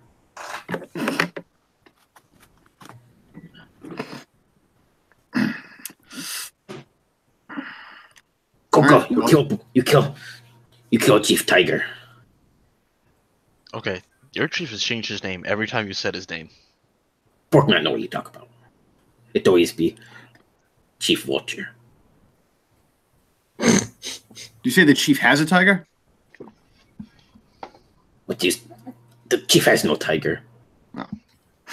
The ladies had a large black cat. Perhaps that Okay. was a tiger. Jet is getting fed up with this. Jet's gonna go over to the boat. I set the lantern down and open it up, so we're in light. You just moving it right in there then? Are you not doing stealthy or anything?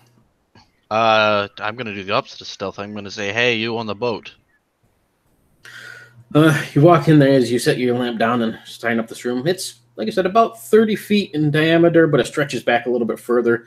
About 30 feet back is where the pool starts. It gets sandier and sandier, very gentle slope as you go down to where the edge of this pool is. You can see the boat. As you start to move forward and you call out, Jet, you don't see whatever that was in the boat. There's nobody there, but the boat's still there.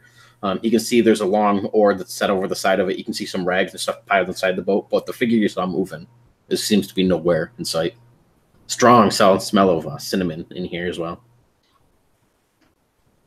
Gonna carefully advance towards the boat. But now I've definitely got my bow's drawn. I'm ready to shoot something. Yeah, I got his right behind him. I got his back from about 60 feet away from the boat. I'll mage hand the lamp over so that it's lighting up the whole area, including past the 30 feet. He goes there. You can feel a hand on the back, kind of pushing you forward. Bork, tell you go help and kill the chief Ravenheart. Go kill him.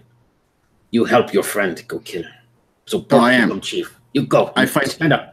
I fight from a distance, and then I'm going to take him and like shove him like away. I'm going to say, I'm going to need you to stay that far away from me. Just Schmecker, what are you up to at the moment? Schmecker is kind of walking lowly, and so that his hands can touch the sand. And he's thinking about the days when, as a teenage halfling, he went to the beach with his friends and got drunk and smoked some smoke leaf, and was having a good time. And why the fuck is he now in underground and doing all this dirty work? Well, he could be partying, but at the same time, he is not totally oblivious to what is going on. So he would be taking his shield out and taking like these pebbles in the beach. He is going to cast light on some of them, and he's going to start throwing them into the boat. Oh, nice. See how these little pebbles start to shine up. And let's see. So glad you took light. And Jet, you said you're just marching up to where the boat is, so you can see what's in there. I mean, I'm going up there, but it's definitely not a march. It's we're looking like 5 feet around or so. Make your way up there. You don't see any prints really in the sand. There's a few here and there of obvious goblin prints that have kind of been smoothed over, maybe by a breeze or something. Every now and then you do feel a cool breeze come. As you get a little bit deeper in there and you look back, on the back side of this cavern, you can see the small opening where the water is coming from, almost like an underground river or something, and that just stretches back into darkness. But it kind of comes down in and then opens up into the small pool in this room. And you get up near the boat, you can look in there, and you can see this pile of rags in there. There's some water skins, there's a broken dagger, there's this long, basically a 10-foot pole, but it has a paddle on the end of it, like an oar, but a little bit longer than an oar. And you see a basket that's been woven out of reeds. The canoe itself it looks fairly good condition or anything, but it's pretty crudely made, obviously by goblins, made out of bits of bamboo and other hollowed out logs that have been all strapped and tied together. Doesn't look like it'd really support much weight, but it worked for a couple goblins. You don't see Chief, whatever his name is, anywhere about. You don't see evidence of him ever being in the boat. The water itself is perfectly crystal clear. You can see the sand that goes down underneath the water. It's rippled up all over underneath. There's these big scraggly rocks under there. You can see what looks to be almost like salt deposit on a lot of the rocks. Seeing there's nothing much of interest there. I want to poke the pile of rags first with...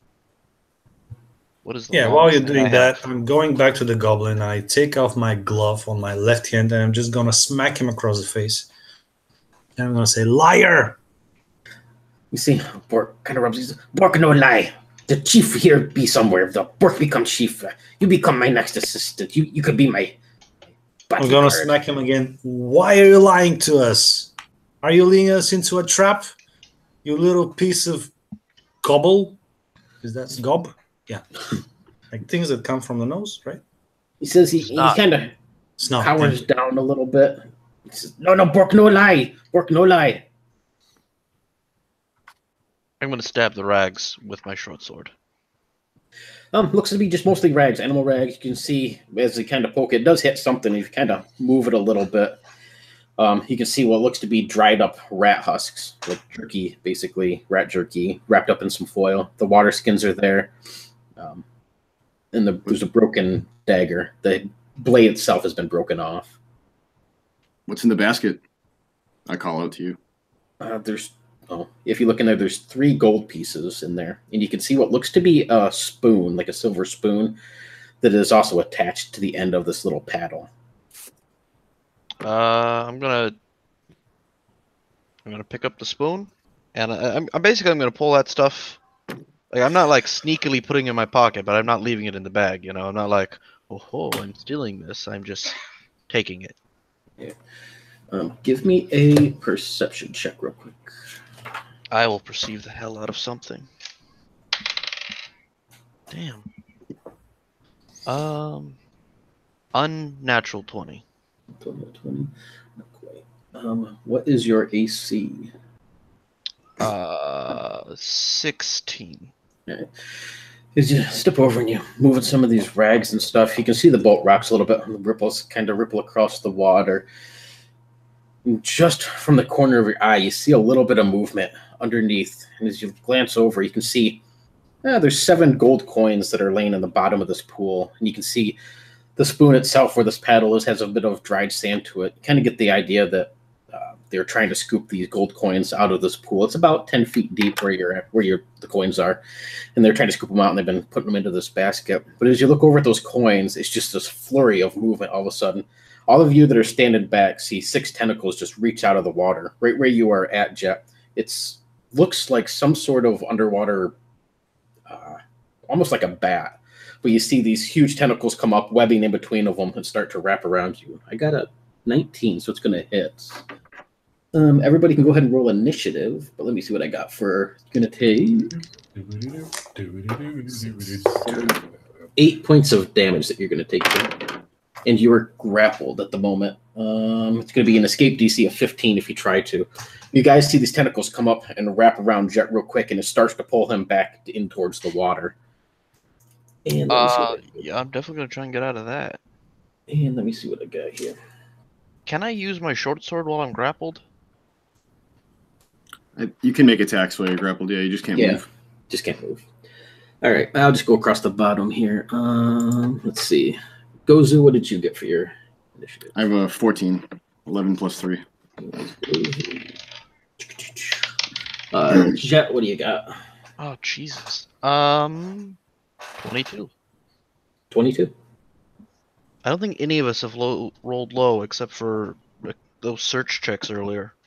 I rolled a 7 earlier. Let's see. Galder, what do you got for initiative? 22. Oh, nice. It's Galder. And that leaves Schmecker. What you got? 14. Yeah, all pretty good. Pair of 22s and pair of 14s. Yeah, 16. And I got a 16 for this. All right. So, Jet, you're up first. You just see this flash. You can see what looks to be these tentacles come up out of the water. As they wrap around you, you feel these sharp stinging of all these little barbs into your skin. You can feel one kind of wraps around the side of your face, one around your arm, another one around your torso. And this is a sudden jerk as you're ripped forward into the water. You can feel it reaches all the way up to your knees by the time you're able to fully react. And you're just being dragged forward. So, you are up first. Yeah. So this counts as the first round of combat, right? Yep. Okay. Part of my under Dark Scout is I get an extra attack on the first round of combat. All right. So I'm just gonna 2 short swords flurry around, try and hack this thing up. Go for it. Armor class is a 12 on this guy, so. My first attack is gonna miss. My other 2 attacks are gonna hit. So I have offhand attacks don't get abilities damage, right? Your ability score. Right. That's still gonna be 11 points of damage total. Gotcha. Unless this is somehow humanoid, then more. No, but it's definitely not humanoid.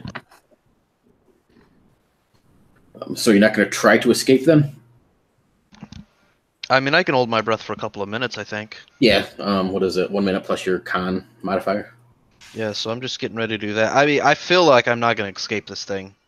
My best option is to kill it first. Gotcha. All right. So yeah, you guys can see us start to get dragged back. That puts Galder. You are up. Oh, I'm not in the water yet, right? I'm going to yell for help. Yeah, I mean, it's like ankle deep at where you're at. You can feel it splashing up, but... Okay, so I was falling right behind him, so I should be pretty close, right? Yeah, you're within a movement for sure, yeah. So walk up. I'd like to rage. So it says when you make a melee weapon attack, you gain a bonus to damage roll. So how much would that be at 3? I don't see any. I think it's 2. It's on the chart. Yeah, I don't have my PHB rating for me. I'm pretty sure it's 2 as well. Yeah, it is 2 at level 3. Okay. Which is added to whatever your damage is already, basically. Yeah. So I would like to chop at the tentacle thing. Or what is it again? The AC is 12. You can also attack recklessly and give yourself advantage on your attacks, but Yeah, it gets but advantage. I already used the bonus attack or bonus action to rage. Reckless attack is not an action. You It's just just like a feature, basically. Oh, Right. But you don't have to use it. It's just up to you either way. Okay, so that would be 14.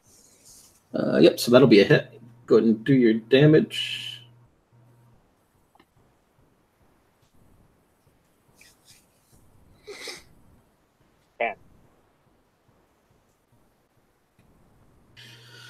So you guys see the blades of, I gotta remember names here, Jet, as they start to sink into this thing.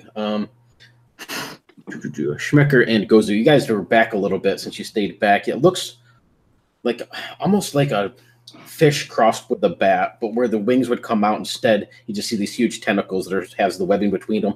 Right in the center where the body would be is this long, slimy worm-like thing. You can see a sharp beak at the front of it, and it just wraps these tentacles around him as it starts to drag him back. You can see bits and pieces of his sword poking through the webbing and cutting at tentacles. His Galder runs up and just lays into the back of this thing, open up a nice big wound across it. It doesn't seem too much phase. It just continues to try and drag Jet in, which, let's see, grapple.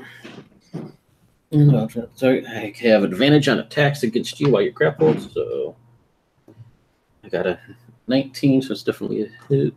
That's definitely a hit. 6, another 8 points of damage. And then it's just going to move back. It's going to invoke an opportunity attack from you, though, Galder. So why don't you do your opportunity attack first? That would be 13.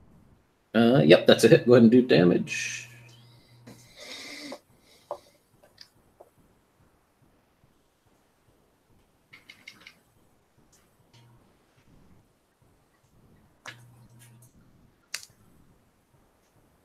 What'd you get for the damage? 17. Ooh, nice. Yeah. What? Got it. So yeah, as this thing wraps around you, you can feel the water just rush over top of you. Jet, as this thing drags you underneath, you get that breath of fresh air and hold it as you go under. You can feel all these barbs tearing at your skin, and you can see when it moves and it pulls you back, its tentacles seem to rake across your body, opening up all these small little wounds. You can feel the sting of the salt water that's going into them. You can taste the salt water a little bit as you press your lips together to hold your breath. You can hear this cleaving sort of sound and this thwack as Galder lays his axe into it again. But with that, it just retreats back under the water, moving itself back. You guys don't see anything until it just goes all the way back into the darkness. And that puts. I moved the lantern up to them, so it should be in bright light, unless it moved past 30 feet. What's its moving? 30 feet of bright light, and then 30 more feet of dim light after. It'd be right at the edge of your dim light, thanks its movement is 50. So it basically went almost all the way to the back chamber. You can see that it's moving under the water towards the back side where this little tunnel is, headed towards that direction. That's only about 15 feet deep, but it is, holding him below the surface. That puts Gozu up. We both have 14, right? Toto, you can go first. Oh, yeah, either way. I probably have higher dex. So, I was like within stone throwing distance from the boat, so maybe 20 feet away from the boat. Yeah. So I'm gonna move all my movement towards this thing. And do I see my friend in its grasps within 30 feet of me? Are you going out into the water? Or are you stopping If I have to. Edge? If I have because you'd be able to move about 10 feet into the water, but right about there is where it would be about 10 foot deep. So I don't know if you want to swim. I want to move so where I can see him within 30 feet of me. You said it was 50 feet into the water? So that means he's got to go 20 feet in, right? Yeah, it's about 50 feet. So You'd probably be able to see it just at the edge of the vision as it's starting to swim away. Am I 30 feet away from him? I can dash as an action if it needs to be. No, because right at the edge of the water, basically you're at the edge of the water. He's another 50 feet into the water, right at the So back. I'm gonna dash and swim and do whatever I can, and then just raise my hand the very last time. Yeah, I'll move, and then I have to swim, and then I swim my half speed and blah blah blah and all that jazz. So I'll probably just reach him at the very end and just raise my hand and, my friend, you shall be spared. And I bonus action sanctuary on him. Oh. And that's my turn. What does Sanctuary do offhand? If they decide to attack or cast a harmful spell on him, they first have to make a wisdom saving throw, a DC of 12. Otherwise, they have to choose a different target within range or lose their action. Nice. Okay. All right. And Gozu, I'll put you up then. All right. As my bonus action, I'm going to cast a Hex on this thing. And I'm going to target its strength. So it has disadvantage. Disadvantage on strength checks. All right. Might come in handy for the grapple situation. And then as my action, I'm going to cast Eldritch Blast on it. All right, got that. So go ahead and do the attack then. I got a 19. So it's going to be a total of 9 plus 3 plus 3. So 15 damage. 3 of which is necrotic, and the rest is force damage, if it matters. Not in this case, but I'll get it anyway. All right. You guys can start seeing this the water itself start turning this bluish black sort of color from this thing as you tearing apart into it. And that puts Gozu, can I get a perception check from you? Sure. 15. Okay. So as you're casting this, you hear this little bit of a sound behind you, and then you feel this sharp pain as the spear punctures into your back. It says, Bork gets you now. And Bork's going to spear you in the back for... he hit me with an attack? Yes.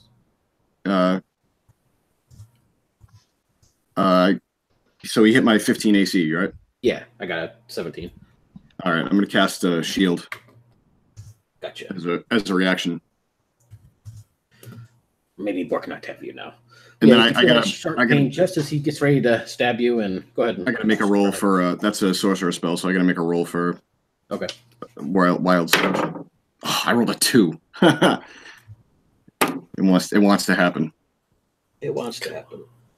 Fireball yourself. So yeah, you feel that sharp pain just as it's getting ready. Must usually a reaction to cast shield, and this spear kind of scrapes off of your skin just at the last second.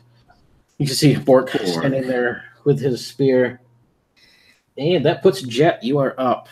You can hold your breath for plenty of while, so that's not a big deal right now. Well, I feel the sanctuary come over me, and I say, I think, well, it's time to go. I don't say anything because I can't. Water. But I decided that now is the time to try and run away. So I'm gonna. Do I use my action to break free? Yep. It was DC 15. It would be down to DC 12 now. 12. That's more likely. And it's an athletics check or an acrobatics check or what? I'll take either one, honestly. Whichever one you try. We'll definitely do acrobatics then. I reroll 1s, so. Yeah, halfling power. Halflings are the fucking best. That is 16 total. Yep. Yeah. Thank God for Sanctuary then. Thank God for Sanctuary. I'm gonna bust out. I'm gonna just start swimming away. I have Mariner fighting style, so I swim at my normal speed. Oh, nice.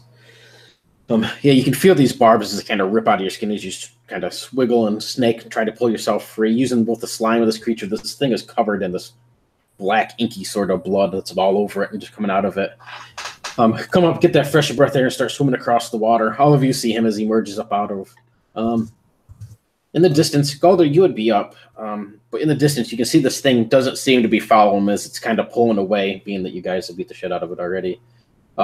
But it's up to you if you want to do anything else to it. It's not following Jet as he swims across the water back to you. I yell out to Galder like, "Goblin treachery!" Okay, yeah, I turn and head back towards the goblin. I look at Bork and I'm like, we could have been friends. So you just fucked up. Throw the goblin to the creature! I shout from the water. Nah, just bury your axe in it. Frenzied attack. Poor Bork. All right. Just throw him in the water. Bork's AC is only 11, so.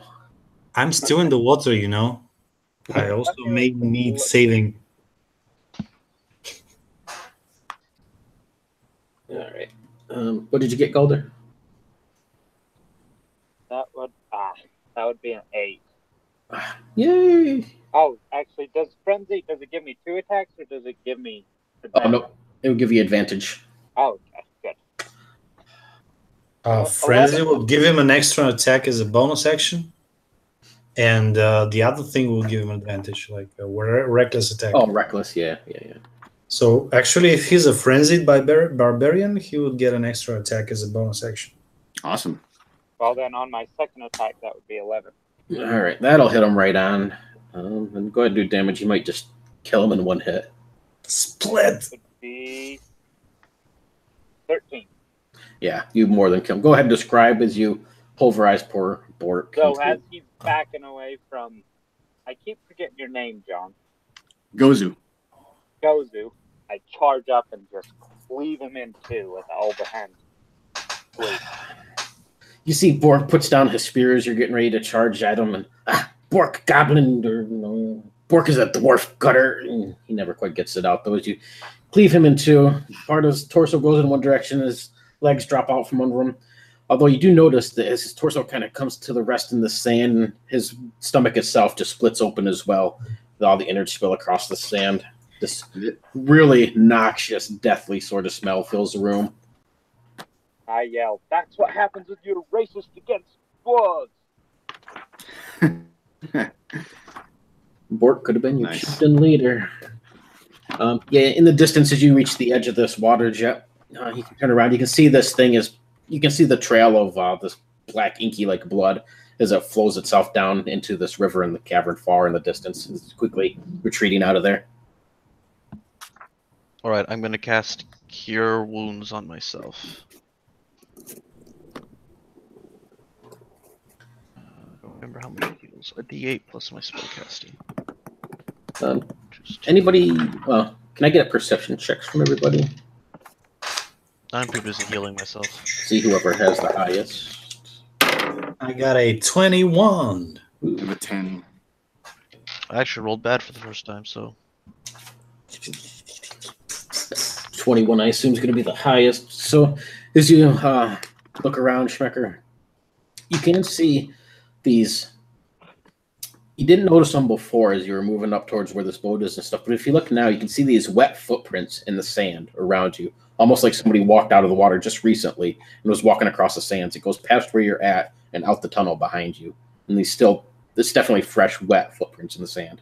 Small, human-sized, kind of feminine looking. I point this towards our friend the scout, Jed. Look at this. yeah, It's I'm gonna up take a down peek. your alley. Up down your. Yeah, you can definitely tell that these are fresh, like as if somebody just within just the past minute or so walked out of the water and across the sand. Eventually disappears, and you can see a few little wet driplets here and there. But Can I back down identify the the tunnel. footprints? They are human. If you were to guess, probably female. They're fairly small. You're saying that they just appeared recently, like while we were fighting, or this is Yep. somewhere that we didn't look?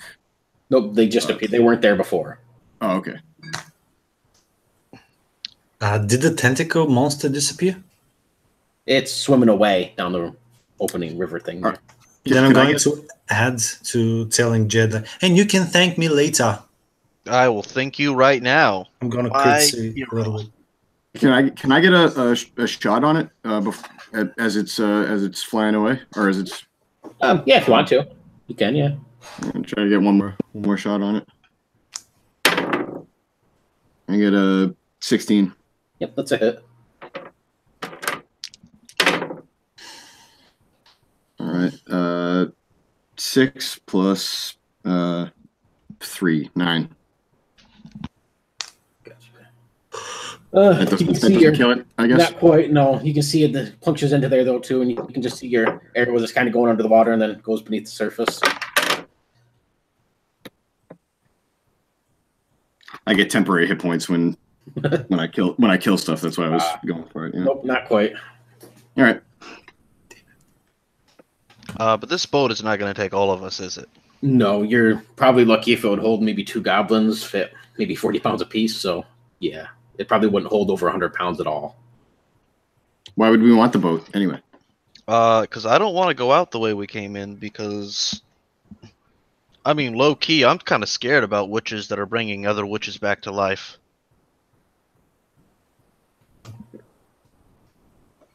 I mean, I'd almost be tempted to say let's swim until that thing fucking got us. That thing's not pretty much out of commission at this point, but I don't really. You do know there's another one. Jet, as you were at the water, plus you've seen it being in it. It is salt water, so you know it's probably from the ocean, which is about 4 or 5 miles where you guys are at. About 4 or 5 miles off the coast, so it's probably some sort of inland underground river or something that's coming off of the ocean, or a pool, or a bay, or something of that sort.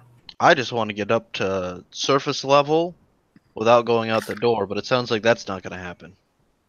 Yeah, it would definitely probably be along. That'd be a little too far to swim.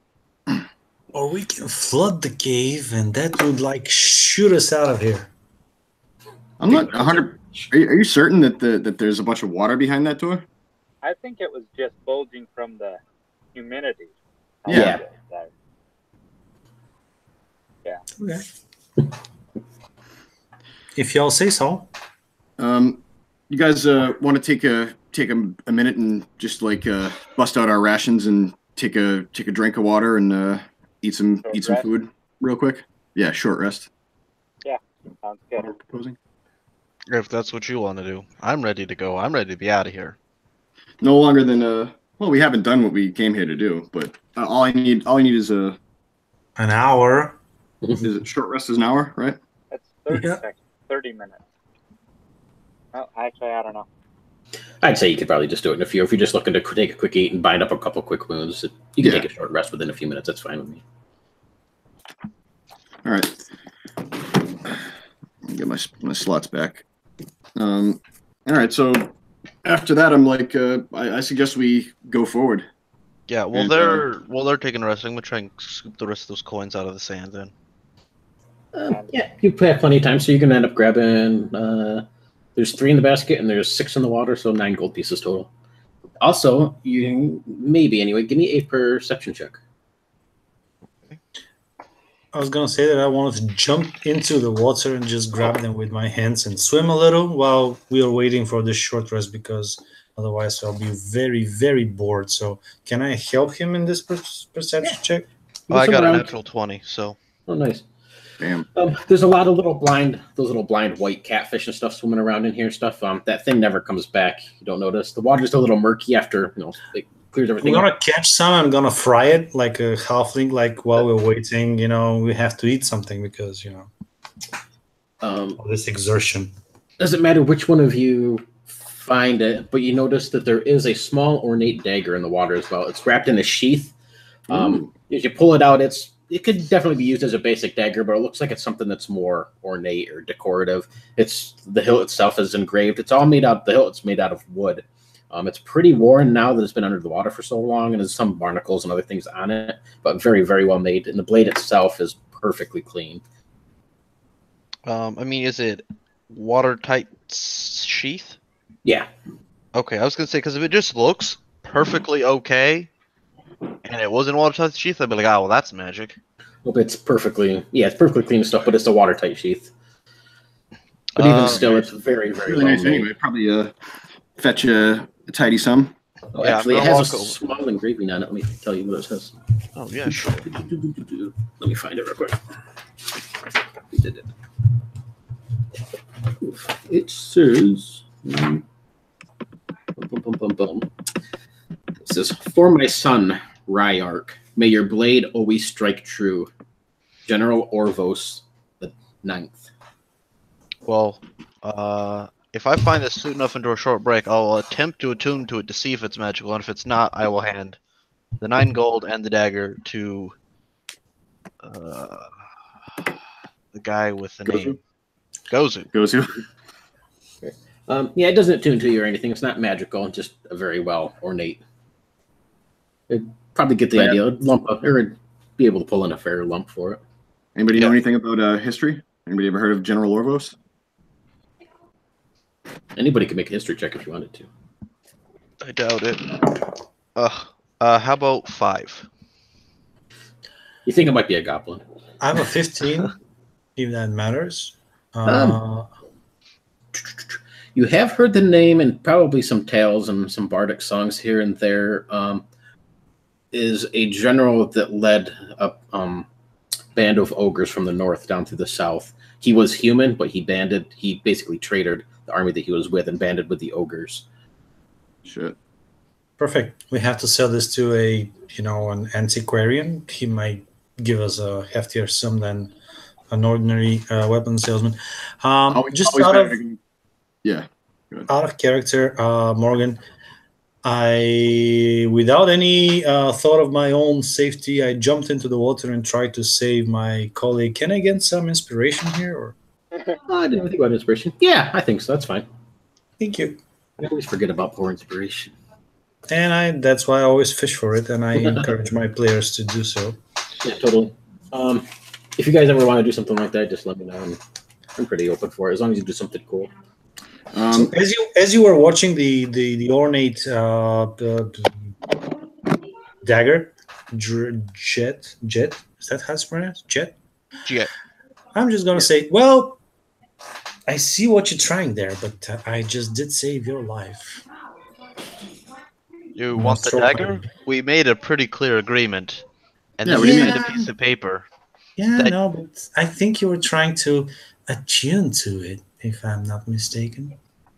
Well, just to find out if it's magical. Yeah. I'll trust you this time.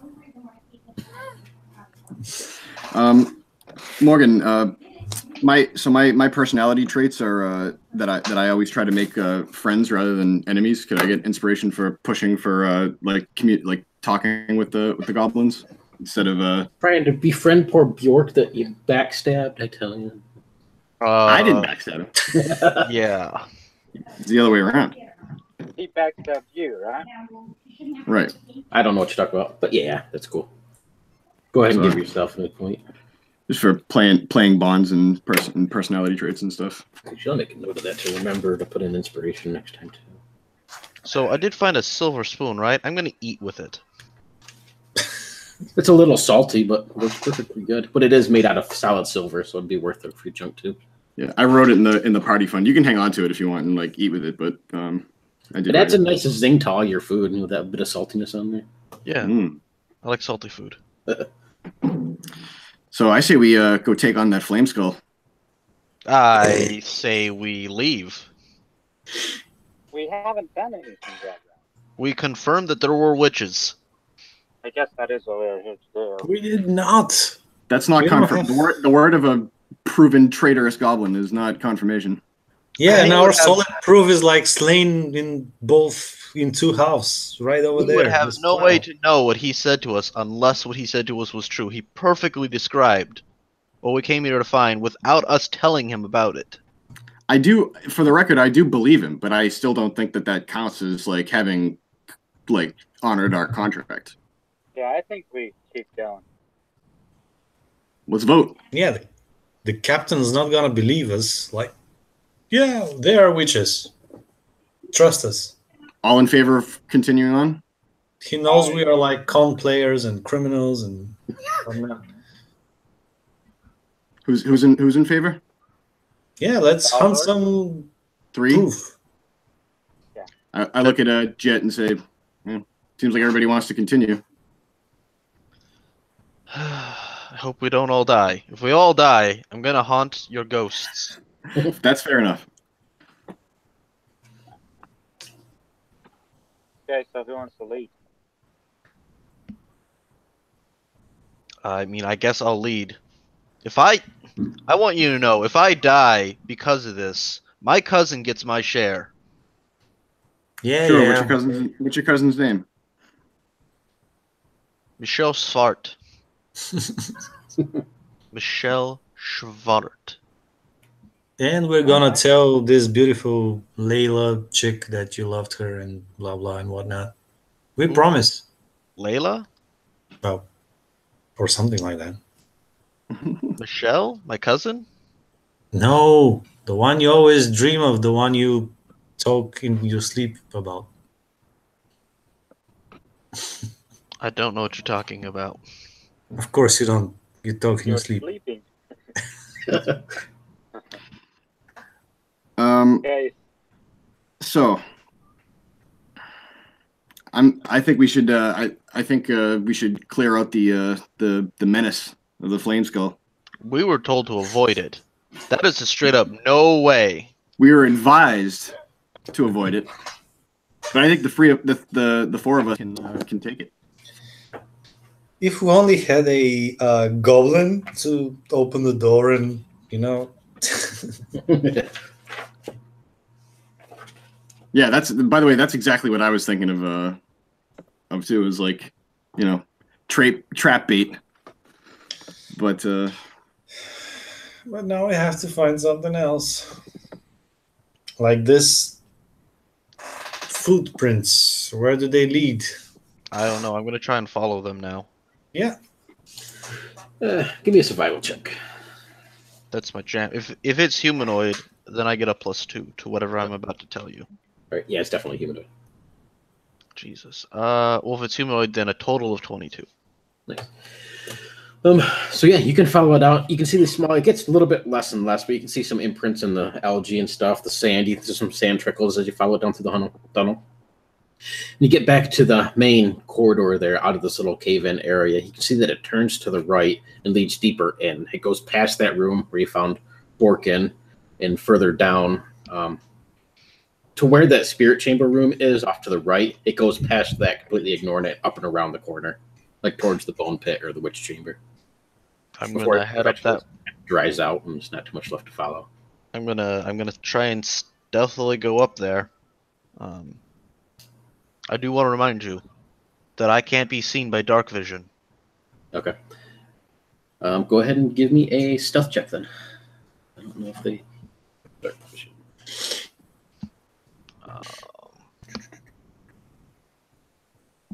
That is only a 14. And are you going up and around the corner there, right, towards the witch chamber and stuff, following the step or the footprints? Yeah, I assume that the people are at least, are not. I'm not abandoning them. They're following me, right? Yeah, I'm about 10 feet behind you. All right. Yeah, that's what I wanted. 10 feet. What about Gozu and Schmicker? I'd like to be like maybe 30 feet behind him. I'm with the dwarf. Okay. You're up ahead a little bit, and then Gozu, you're in the back. Okay. Yeah. Jet, as you come up around the corner, you can see that it branches off. That one goes down to where that bone pit is. The footprints themselves start to kind of fade out, and not much left of them here at this point to follow. But as you look into this witch chamber room, you can see that it opens up into a large cavern. The ceilings in here are almost 40 feet high. You guess you're probably about 60 feet towards the middle of where this burial mound is, so almost in the center of it. It's probably about 60 feet of earth above you. And most of it is taken up by this huge opening in this cavern. The floor itself is just covered in all these little magical runes that glow with this orangish red sort of light to them. You see beeswax candles. All of them are burnt out, but they're scattered all across this room. There's blood from one end to the other just splattered everywhere, across the floors, the walls. even up like 20, 30 feet on the walls and on parts of the ceiling. In the center, you can see 3 large coffins. Each one of them the lids have been pried off. From where you're at, you can't tell what's in them because it's a little too far in and you have the wrong angle, but you can definitely see that the lids are off. You see this large black cat, about the size of a average-sized horse, on the ground. Its stomach is completely bloated and blown out. It has 6 legs. Looks sort of like what you might imagine a panther or something like that kind of cat would be, but it has the 6 legs and this bloated out, bursting stomach. There's 4 huge skeletons. Each one stands about 9 feet tall. You can see these big salt deposits, bone spurs and everything hanging off of it. They're covered in algae. Each one of them has 2 swords, one in each hand. And they're all standing sort of in like a war formation, just 2 by 2, staring straight ahead blankly out where you're at. Like they'd be staring right at you, but they don't seem to notice you. Yeah, I turn around, I leave. I silently point towards the tunnel down, like the direction of the towards the bone pit. I shake my head and I'm leaving. I'm walking out. I'm like, there are skeletons. There's a giant 6-legged cat. The coffins are empty. We had to check. One of the things that we had to do is check and see if the bone pit the portal down to the lower levels was opened. Oh my god. As you're kind of come around that corner towards where they're at, Jet, that tunnel that goes off to the side, it's carved very nicely where the spirit chamber down that tunnel. You just hear this loud scream, almost like a female scream coming from the spirit chamber. Like just the screams of pain and anguish. Like somebody's, being hurt or something. Just a loud, echoing scream. Yeah, I look at them wide-eyed. I'm like, we need to get out of here. We are going to die if we stay. What do you guys think?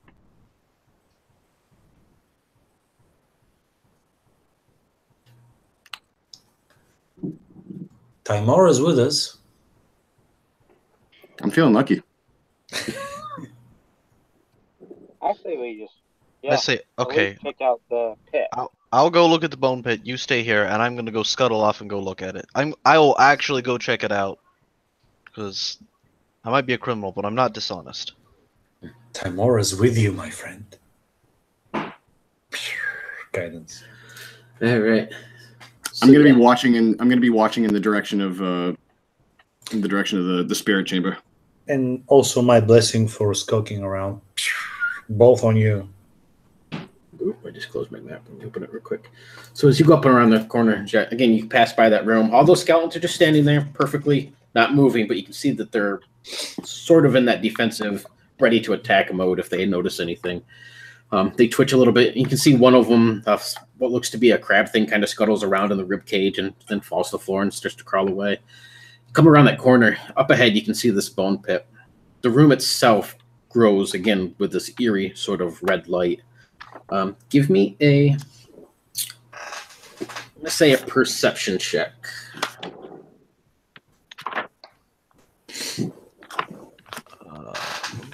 Perception is +4, that's 17. All right. So as you come up just enough around the corner, try and get a look into this room. You can see the middle area of the floor has been completely torn apart. All the cobblestones are moved and kind of thrown off to the side. You can see this black, disgusting, slimy sort of water right in the center where this bone pit is, and it's just this black pool. All the way around the room is a ledge that's still a little bit left of the cobblestones that they used to cover it. Just enough to walk around, but there's, again, all these glowing reddish-orange runes and these beeswax candles that have been all melted. As you look at these, and you kind of get an idea of what's there, though, you hear this soft click. And as you glance down at your feet, you can see that the stone that you're stepping on is pressed down about an inch into the floor.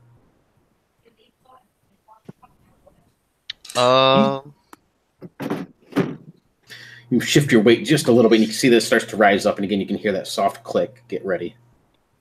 Yeah, I book it straight backwards. All right. Give me a dex save.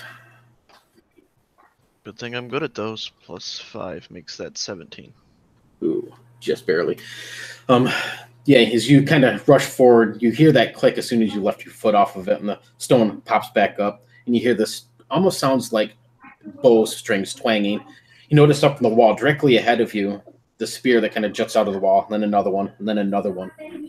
You're able to dodge them all as you drop down, but you can feel them just graze your back and stuff, all different angles as these spears jut out of the wall. Then they slowly retract back in as you're laying there. Does it look like the skeletons heard anything? I mean, I hope you don't know, because I told you guys to stay back. Well, isn't Gozu watching them? Yeah, he was following right by you, so he's up and around the corner. You can take a look. You would have definitely heard it from where you're at, up and around the corner there, Galder. If you wanted to look in and check on the skeletons, you could. I don't have very good stealth, so maybe I won't. Yeah, and I can't. And oh wait, you said that room is lit up by the runes are glowing, so that if you go all the way up there, are you on the way up there as well? Yeah, they provide a very dim red light. So it counts as like dim light. Mm-hmm. Okay, it's enough to see. Yeah, I am back towards that way. I'm gonna crawl forward back to where this stone was, and I'm gonna mark it with a big X with chalk, and then I'm gonna I'm gonna try and circle the spears On the walls, okay. and then I'm gonna crawl. I'm not even gonna get up again. I am just gonna crawl my way back to the party. Gotcha. And let's see if they would have noticed anything. You guys would, yeah, they didn't notice anyway. You guys would have probably heard some of this kind of go down. As you start to crawl past the opening where these skeletons are, and you look over towards them, you can see all four of them are still standing there. They look a little agitated, maybe more on edge or something, but they don't seem to make any movement or notice that this trap went off as you scuttle past them. You can see Galder standing right next to you as you get back up around this corner right here. Again, as soon as you stand up and start to move forward again, you hear that woman scream down this corridor once more. Okay, so I say, okay, here's what I saw. Red runes all around it, candle wax, dark magic. That pit has been completely filled with water. We need to get out of here, guys. Like, this is bad. There's necromancy all over the place.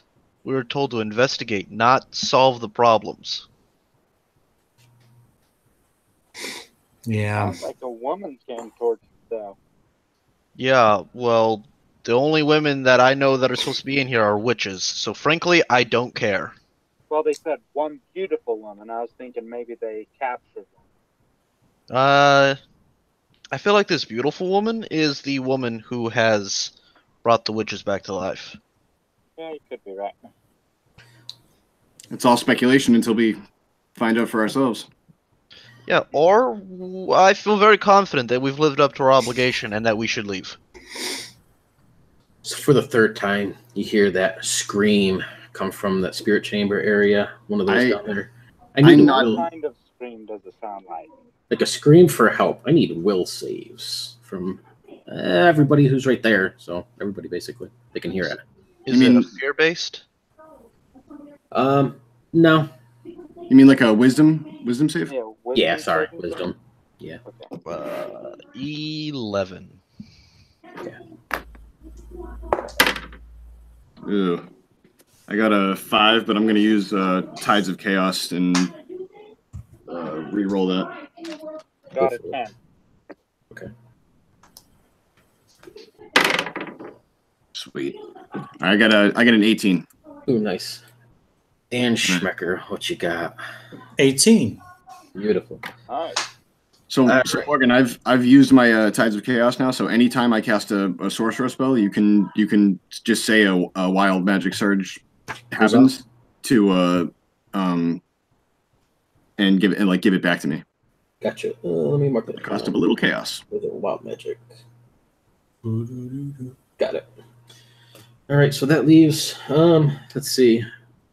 So what terrible thing happens to Jet? Gozu and Schmecker, you guys are fine, but you notice the other two, Jet and Galder, you guys hear that scream. This time you could have swore, it sounds like somebody you know. It doesn't matter. Both don't know. It's just personal, whatever. But it sounds, you hear, let's say, Jet, maybe you hear a close friend or your cousin or Layla that you apparently dream about, somebody screaming for help. And if you glance down that tunnel, you can see the doorway to where that spirit chamber is completely opened up. And you just see her on the wall. She has pittance through each hand, and she's plastered to the wall. And you can see this abdomen is completely bloated out on her, and she's staring at you, just screaming for help. Same thing with you, Golder, but it's probably somebody else you know. But again, you see a close friend, a relative, or somebody on that wall, pinned there, just screaming for help towards you. You guys are charmed basically to go help. You can't help yourself but to do something about this. I pull out my axe and start charging. Whoa, what's happening? So yeah, you guys see Galder as he turns and just charges down this hallway towards this, screaming for help. You can hear it as well, but it doesn't seem to affect you the same way. Do you answer? I'm like, what's going on? Galder, what's going on? Jet starts heading that way, and she says, start fine, yelling fine, we'll louder and fight louder. them. Wait, what does Galder say? I just said, I just keep yelling. Okay. I mean, we wouldn't realize we're charmed, right? No. No. Yeah. I just say, fine, fine, we'll go save her, then let's go already. And with that, those two disappeared down the tunnel, leaving Schmecker and Gozu. You guys just see them go down this tunnel. So I look at him like, yeah, well, we better help them. And I, at this point, if there's charging going on, then there's stealth isn't happening. So I open the lantern up and head forward after them, but keeping a safe distance. All right. Galder, you would have been the first one down there since you're charging. Give me a perception check, but with disadvantage.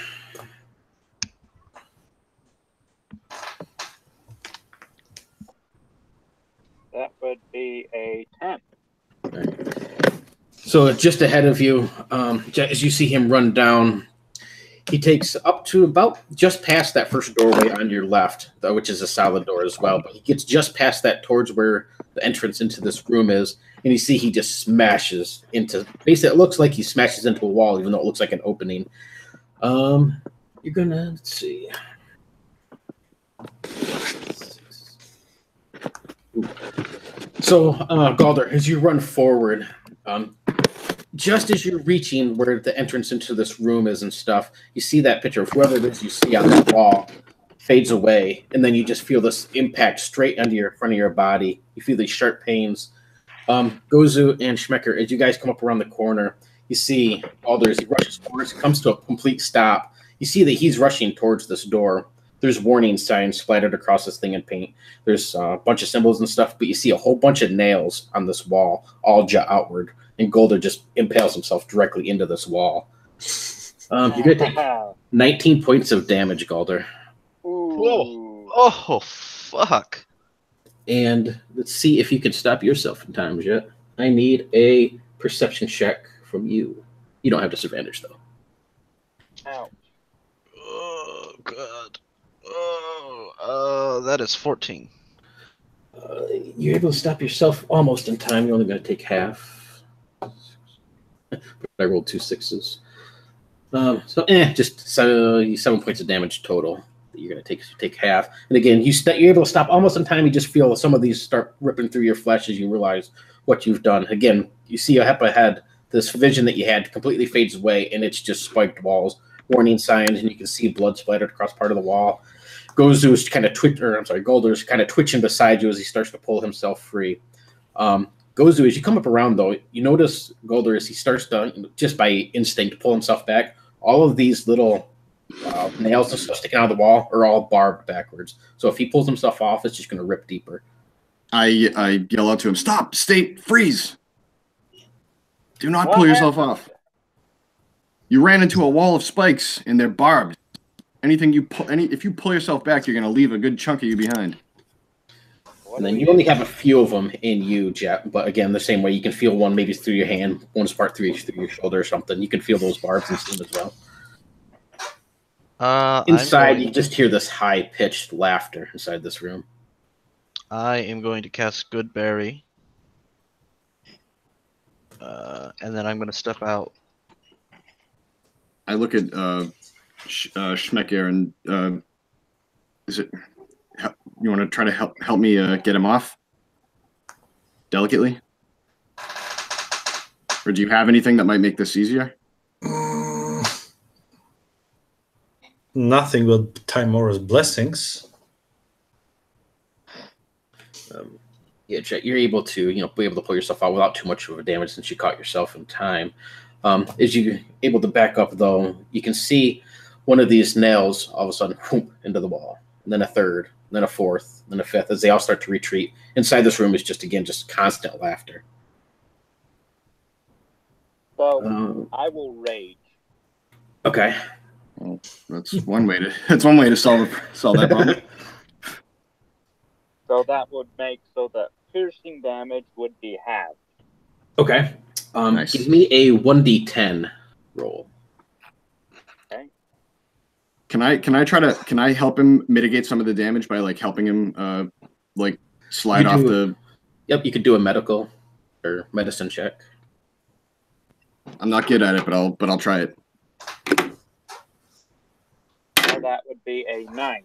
All right, so you got 9 of them that are inside, or punctured through you. Great number to roll. It's up to you.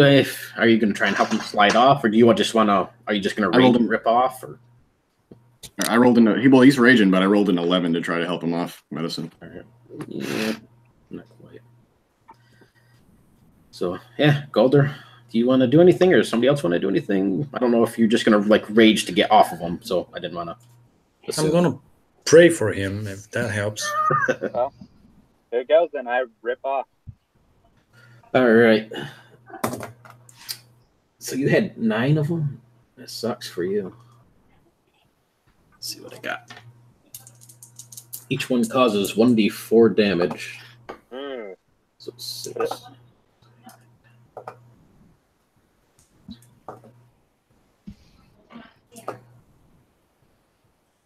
$26 total, and then it's half from your piercing thing there. 13. 13 total. I have 3 health. Beautiful. And as you step back, again, you guys can just hear that high-pitched laughter on the other side of this doorway that's been sealed up. All of the nails and stuff kind of retreat back into the wall, and you see them all smooth over with stone, as if they were never there. Like magically, they don't go into like a mechanism, but they like magically melt into the wall. Yep. Shit. I say to Jet, I agree with you. Let's get out of here. Finally, someone has some common sense. Let us leave. That thing's laughing at us. You guys don't. Do we have any? No, fuck you. And Jet is leaving. Jet is not talking. Jet is leaving. I stumbling follow after him. Jet is gonna hand you 6 magical berries. And if you know anything about magical berries, you know that they're gonna heal you for 1 HP each. Okay, so that gives me 6. He eats 1 and he keeps the other 3 in his pocket. As you guys start to move down, Gozu, you hear that laughter kind of fades away, and then once again the scream for help. So is there like a door in front of us now? Yep, it's a big solid door that's been sealed up. It looks like it's made out of iron or steel, some sort of metal. Bolted on both sides. Playing, it kind of echoes down through this hall. I'm gonna pull out my hammer and pitons and hammer 2 like pitons with like eyelets, like eye holes in them in the walls, past the distance of how far those spikes came out, and just attach rope to it in case like that happens again and somebody charges towards the wall. They'll be stopped by the rope. Nice. Jet, Galder, you guys come out of that hallway there, start to go around the corner. You hear in the distance Gozo as he's banging these pitons into the thingies. As you look behind you, Jet, you hear this stomp sort of sound in the shamble. You can see those 4 skeletons coming down around the corner and start to go towards where they're going to hear him pounding these pitons into the wall. I call back. No, I don't. I try and be just loud enough that they can hear me, and I say, "The skeletons are coming to kill you guys." And I'm leaving. Like, fuck this shit. I've been saying let's leave since we were at a boat. Yeah, I'm following you because if one hit, I'm probably dead. So yeah, they'd be coming out of that doorway for the witch's chamber and starting to come around the corner. You, Galder, and Jet, you guys would be going down the main corridor towards like the gate. Schmecker, Gozo, you would be in the hallway. You would have heard him, as he warned you, but they they obviously leave after that. If you look, you can see those things starting to come around the corner. You'd have to. I'll take that. I'll take that stealth blessing now. Schmeck here. There you go, you coward. And I slapped you on the back. Me? Don't you mean those two that just ran away? Aren't you leaving me here alone? No, I want to hide. There's those things are coming to kill us. They just said. Good thinking. He now just realizes what the hell is going on. And he gives you the blessing and ducks into the other direction and tries to hide as well. He uses his thaumaturgy cantrip to create the sound of people running away from here. So basically, what he's trying to do is send the skeletons towards our fleeting friends so that we remain in this chamber hidden. Gotcha. Bastard. Well, you left us. I have 9 health. I saved your life once, but, you know. I've repeatedly said if we stay here, we're gonna die, and I helped you 3 times when I didn't want to. Yeah, but you're an adventurer. Why'd you come? Well, to check out to see if there were witches here. Well, All right, that would put Gozu and Schmecker. You guys would be over by the spirit chamber doorway entrance. Jet Galder, you guys would be down by like the room where you met Borkin. As you look around, you can hear that sound of pounding feet and stuff around you. Jet Galder, nobody's around you. You can kind of get that sense that it's Oh, actually, I want to do one thing. On my way behind me, I'm going to drop a couple of those traps. I'm not going to hide them at all. Oh, and just as if it succeeds, like if the skeletons really go after them and go past our hallway, then I'm going to try and, help them by going, sneaking up behind and see if they need some help. very obviously. As they come around the corner, you see that there's 2 skeletons that are coming out to investigate. They do kind of seem to, they're not kind of mindless. So they do follow down where they hear these sounds.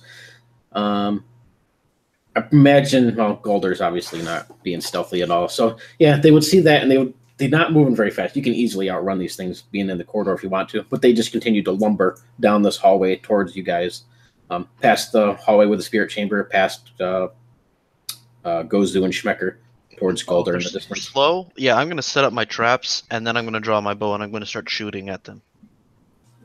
yeah, let's pincer attack them. And I'm hoping that when they come over here, they're going to be too stupid to not step on the traps, and I'm going to step on the traps, break their legs. Yeah, and I stand by and waiting for him to get close enough to hit. Yeah, they're kind of mindless in the sense they don't seem to really notice. Even if you dropped them, they just continue to lumber forward. Shall we roll initiative? I'm going to say they hit the traps first to get that out of the way, and then, roll initiative. So what do the traps do for damage? Because they do... I assume they're not going to try and make a dex save then? No. They take 1d4 damage, and they can't move that turn. Gotcha. And then they can only... Actually, there's no chain attached to them. But I think they can't move at all, right? Until they make an action to free themselves? Yeah, they need to take an action to free themselves. Oh, so they can't even move at all. Okay. Well, if that's the case, are you guys... Because they're, like I said, mindless. They'll hit these traps and then just try to move, but obviously aren't going to be able to. Would you just pick them off then? Yeah, we just light them up. Absolutely. I'm going to shoot them with my bow. I'm not going to get anywhere near them. Pew, pew, pew, pew. Yeah, you can see these things are just completely mindless, like they've been given one basic mission. They hit these traps. I'm going to tell you to. We're on the other side of them. I'm going to say, hey, save your arrows. We can just. I'll take them out with magic. Arrows aren't going to be very effective against skeletons anyway. Sure. Okay. Fine. Just gonna Eldritch blast them. Yeah. Yeah. I will be right back. I can still hear you, but I'll be right back. So it takes a few minutes as you kind of blast these things apart, but they crumble down into just bits and pieces of bone, dust, and whatnot. You'll notice after they're all crumbled apart, though, you'll see one of these bones twitch a little bit, and then another one. They all fuse back together, and it starts to rebuild itself slowly. I'll separate them. I'll use Mage Hand and start separating the The bones, flinging them all over the place. Alright. Yeah, again, they would just start to slide back in. It'd probably take even longer, but they'll just slide across the floor or wherever you have them and start slowly fusing back together. Let's take their legs and chain them in opposite directions of this corridor, so Definitely. that even if they assemble, they won't be able to walk. They have to crawl. Right. Is there any glowing parts on them? No, not glowing. They are covered in bits and pieces of wax and blood, and then just seaweed, slime, salt deposits, barnacles. With enough force damage, couldn't I basically blow them to smithereens? If you want to, eventually, yeah, just completely pulverize them. Can I keep one of these large bones on the thigh? Yeah, please. Totally. Sure. Yeah, I'll just, instead of having to manacle them, I'll just blow them to hell with Eldritch Blast. Take all the bones and bring them into a small, one of the small chambers, and just. Nice. So I'm gonna keep one of those bones and I'm gonna cast light on it. I'm gonna use it as a torch. All right. So yeah, you see as he pulverizes this, and the bits of the bone meal and powder and everything's just kind of blasting around. It makes it kind of hazy in here. I do need a con save from everybody though. I am proficient in con saves. I got a 12 plus 4, 16. I got a 7. Yoo-hoo. Ooh, 20. Ooh, nice. You're good. Finally.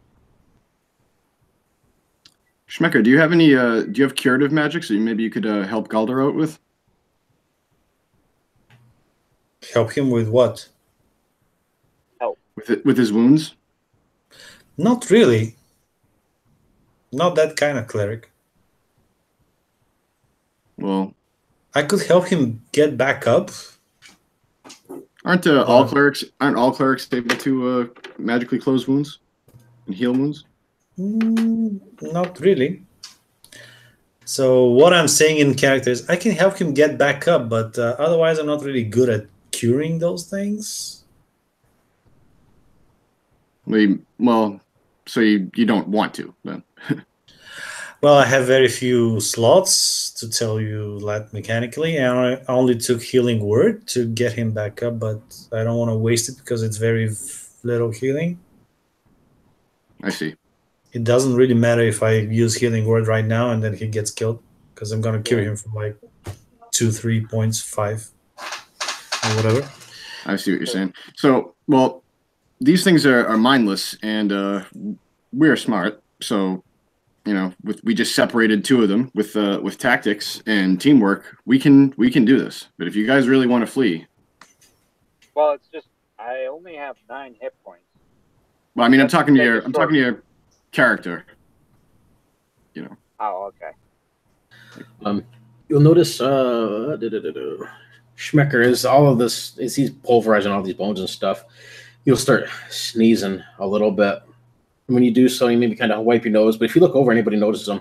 You got blood that seems to be dribbling out of your nose, the corners of your mouth, corners of your eyes. And as you kind of wipe your nose, it's just a smear of blood kind of goes off. You'll see it on your wrist. I need a con save from you, Jet. I got 15 total. Okay, you're good too. So everybody else seems okay. This kind of tickles your throat a little bit. Schmecker, it is like this constant burning in your chest. You're sneezing nonstop. Your eyes are starting to water, but it's more blood in the corners of your eyes, out of your nose. So I cough and.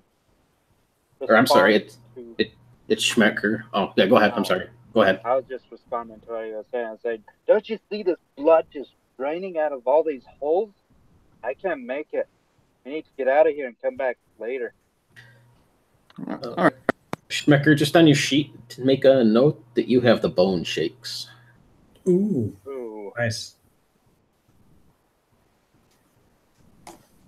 Some sort of a dance, right? Yep. Bone dance. All right, you guys want to use our? You guys want to teleport out of here? Yeah, I think so. Oh, we can teleport out? Yeah.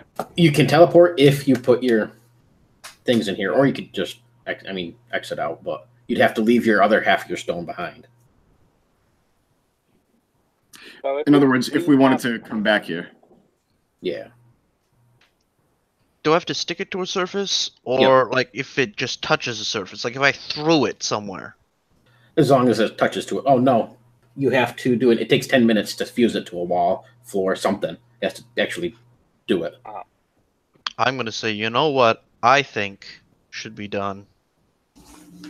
Fuse it to this boat, and someone takes the boat out and tries to get back to land. Mm, Well, rather- does it work like that? I don't believe so. I'm pretty sure it has to be a Yeah. stationary surface. I don't have my thing open. Well, I would know better than that then. Then never mind. Yeah. Let's just leave. We can walk out. Yeah, let's go back to our horses. Stationary surface takes 10 minutes to fuse to. Yeah. We Yeah, you just can- keep an eye out for any movement ahead of us. Yeah, you guys are able to, pick your way back through, go up this. It's pretty slippery as you kind of go up this incline. As you are making your way out and you move past that very first room where you saw that little goblin illusion thingy again, you can smell the cinnamon really strong. If you look down at the floor and stuff, you'll notice these wet footprints walking across, still in the slime and stuff that are still left behind as somebody left ahead of you. Again, they look really recent. You get this sort of tickle on the back of your neck. You get that feeling like you've been watched the whole time.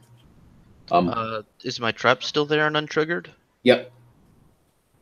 I'm gonna trigger my trap, put it away, and I'm gonna say, yeah, I'm fucking getting out of here. I want to leave. We need to leave. All right, don't spoil your drawers there. Again, smell of cinnamon in this area is pretty strong as you start to head out. As you pass past that first room where you saw that little goblin thing, glancing in there, you'll notice over in the corner is this little hunched figure over top of a bowl working on something. The same goblin you saw before. I'm gonna pick up a rock and throw it at the illusion. I think that would... Yeah, it would cause it to, again, disappear. Same idea. It would just be like, poof. You see this brownish sort of smoke drift up and just nothing. So that replaces itself. As you guys step outside into this, you'll notice all these dead animals are gone. You can still see some of their entrails here and there, where they were, some of the blood and stuff, but the animals themselves are all gone. Quick question. Is this thing on me a disease or a curse? It's a disease that would be on you. Can I try with a medicine check to determine what type of disease I got? Because usually when blood starts coming out of all my orifices, I will be a little suspicious. Yeah, totally. It's not like it's kind of like when you get a bloody nose or something. It's not like pouring out of you or anything, but yeah. Oh, I got a 18 Oh, for nice. medicine. So yeah, you'd probably recognize it.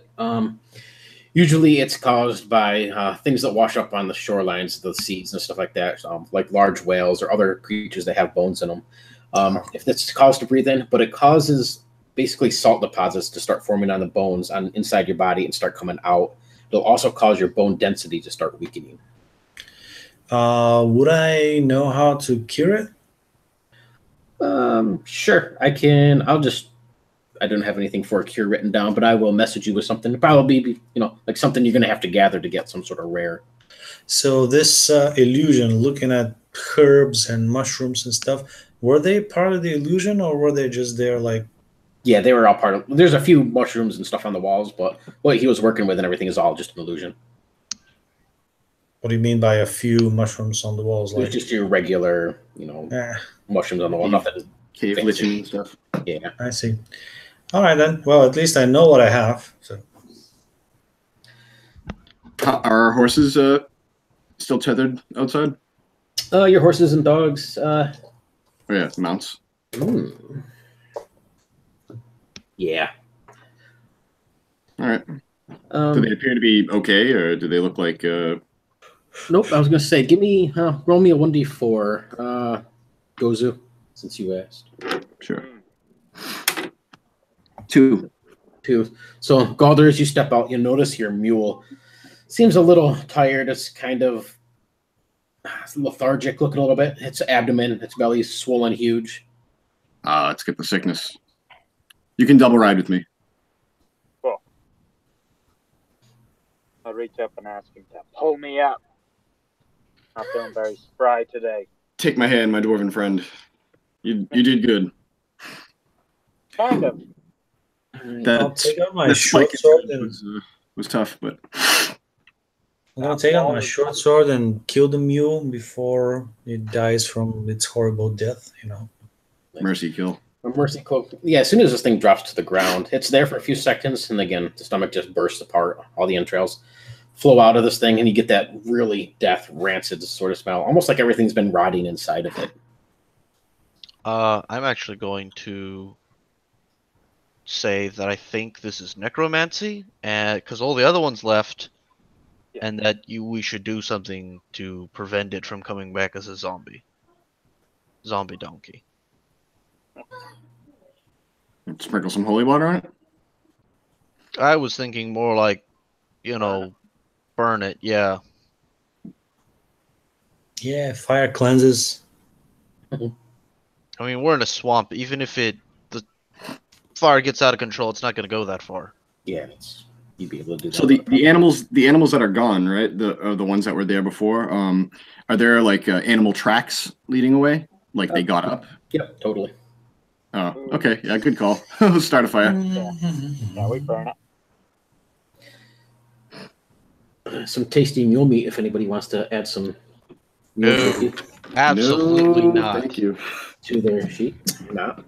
Yeah, you can burn that up. You can add that, or burn that thing up and stuff. Set a little pier. There's plenty of dried wood around, and it doesn't get very far because it's in the middle of a swamp. So I make sure I'm not breathing any of the smoke or downwind of it.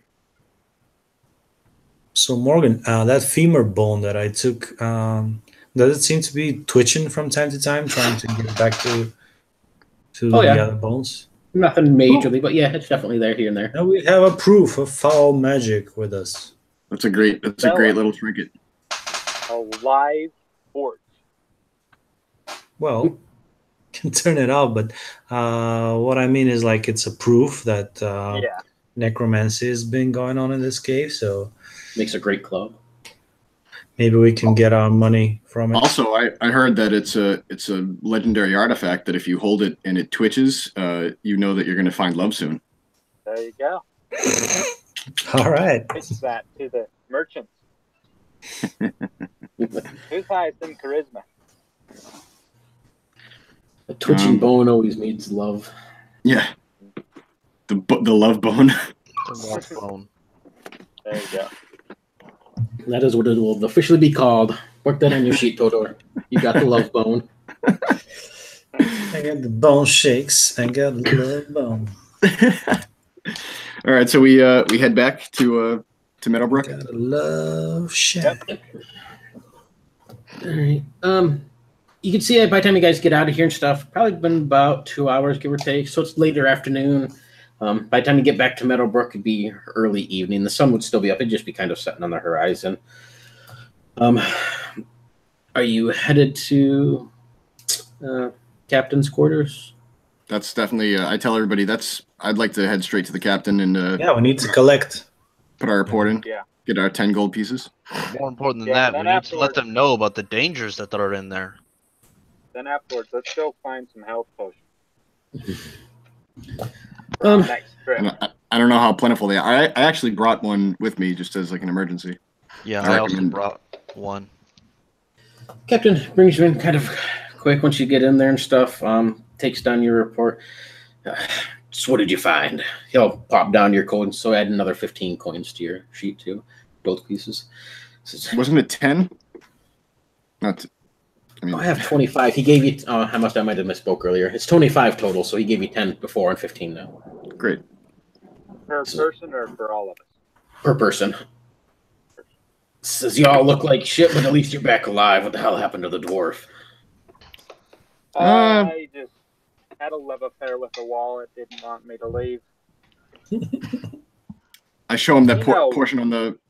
I show him that place on the map and say that's a magical trap. They were compelled to run towards the wall. What did you guys see when you were running towards? What made you run towards the wall? Anyway. Oh, I I saw my sister being tortured and hung on the wall.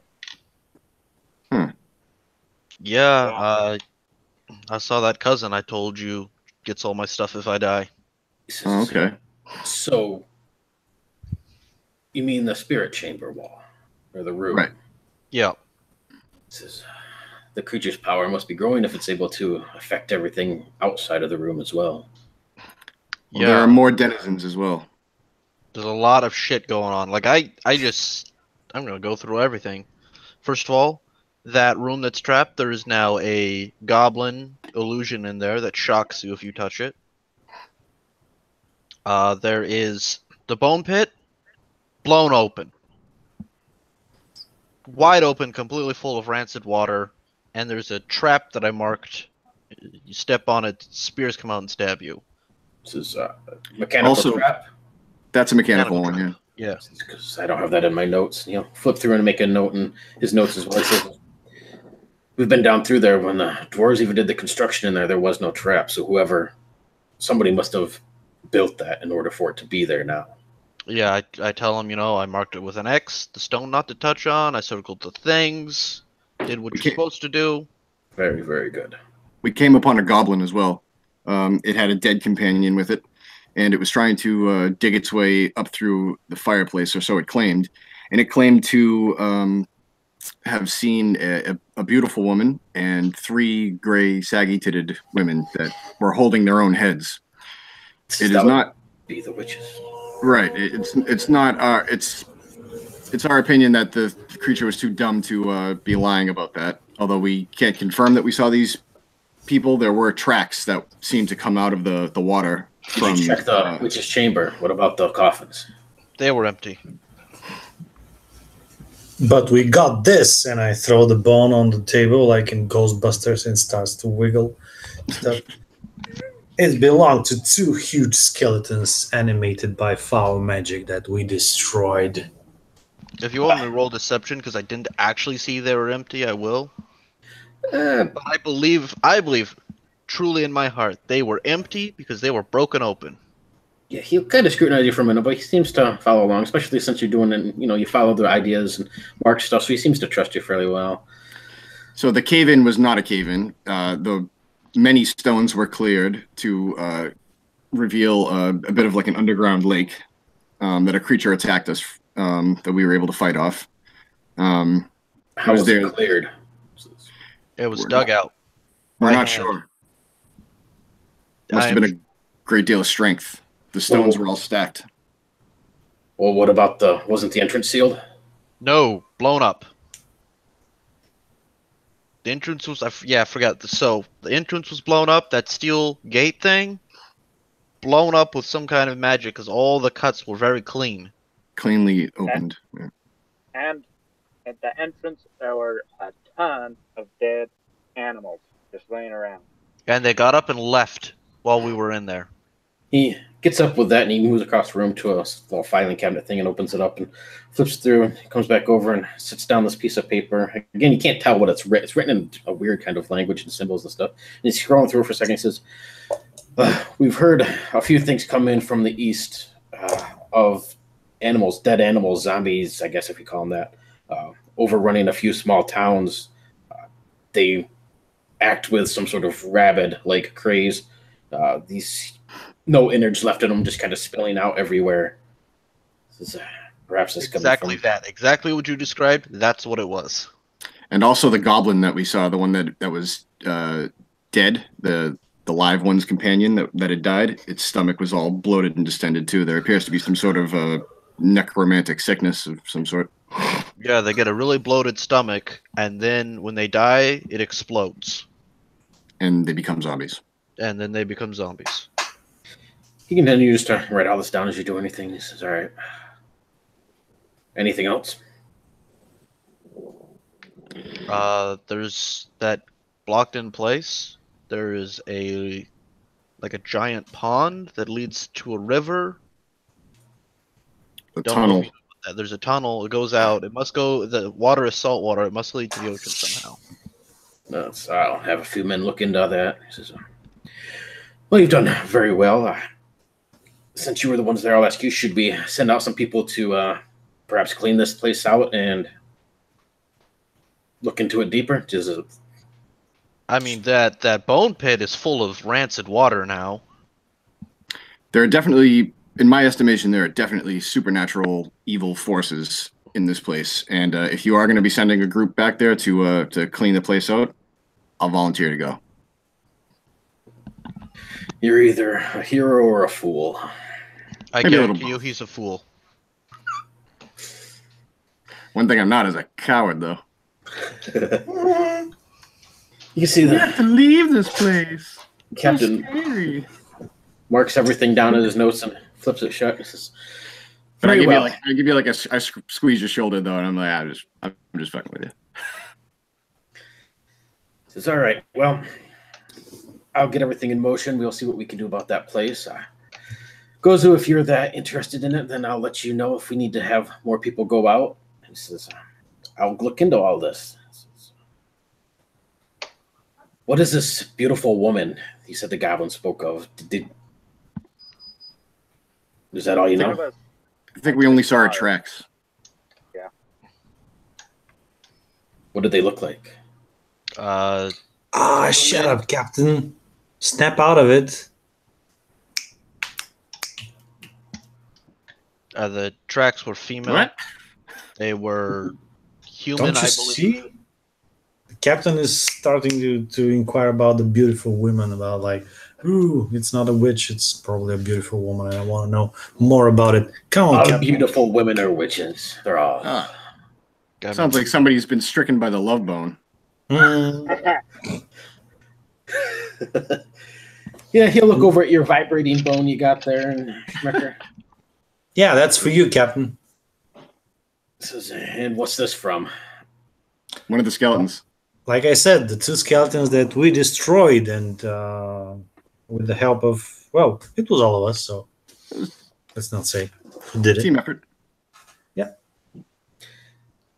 Got a bit of blood on your lip, Schmecker. I want to wipe that off. Yeah, by the way, you can point me to your best healers around here. Yeah, he needs an apothecary. Down the street, you should know where it's at. Last time I saw you in there, you were getting some stuff for, herpes, but we won't worry about that right now. It's all right. Raise my eyebrow. This is very good, fellas. I appreciate your work on this. Go see Miss Casanova over in the hall. She'll give you some pamphlet. More herpes. She'll give you a pamphlet and update your profiles for you. And we'll be in contact. I hope you was able to, like I said, everything you might have found there. We don't inquire unless it was magical. I'm assuming you didn't find anything magical there. You mean Not treasure? that I know of. Treasure. Apart from this bone, no. This bone is all yours. He's talking about like traps or just general magic and stuff because we told him about all the runes no, in the room. magical treasures and stuff like this. I trust everything you found was of normalcy. Mundane. I mean, can we tell if things are magical just by looking at them? I think we only got the dagger and the ring, right? Yeah, I mean, They're all as. There's a dagger and a ring. Tell me about these daggers and ring. Well, there was a dagger and a ring, but Jet tried to. yeah, the dagger's not magical. I'm fairly sure. Right. Well, do you have it on you? Can I take a look at it? Ankles. And as a highly learned arcanist, I can also guarantee that neither of them are magical. Stares at you for a few. I can make a What about the deception ring? check if you want. Yeah, actually, go ahead. Do a deception check. I want to show you the natural 20 I just rolled. Because I got a 19, but that's all right. Natural. He does stare at you for a few moments. All right. What about the ring?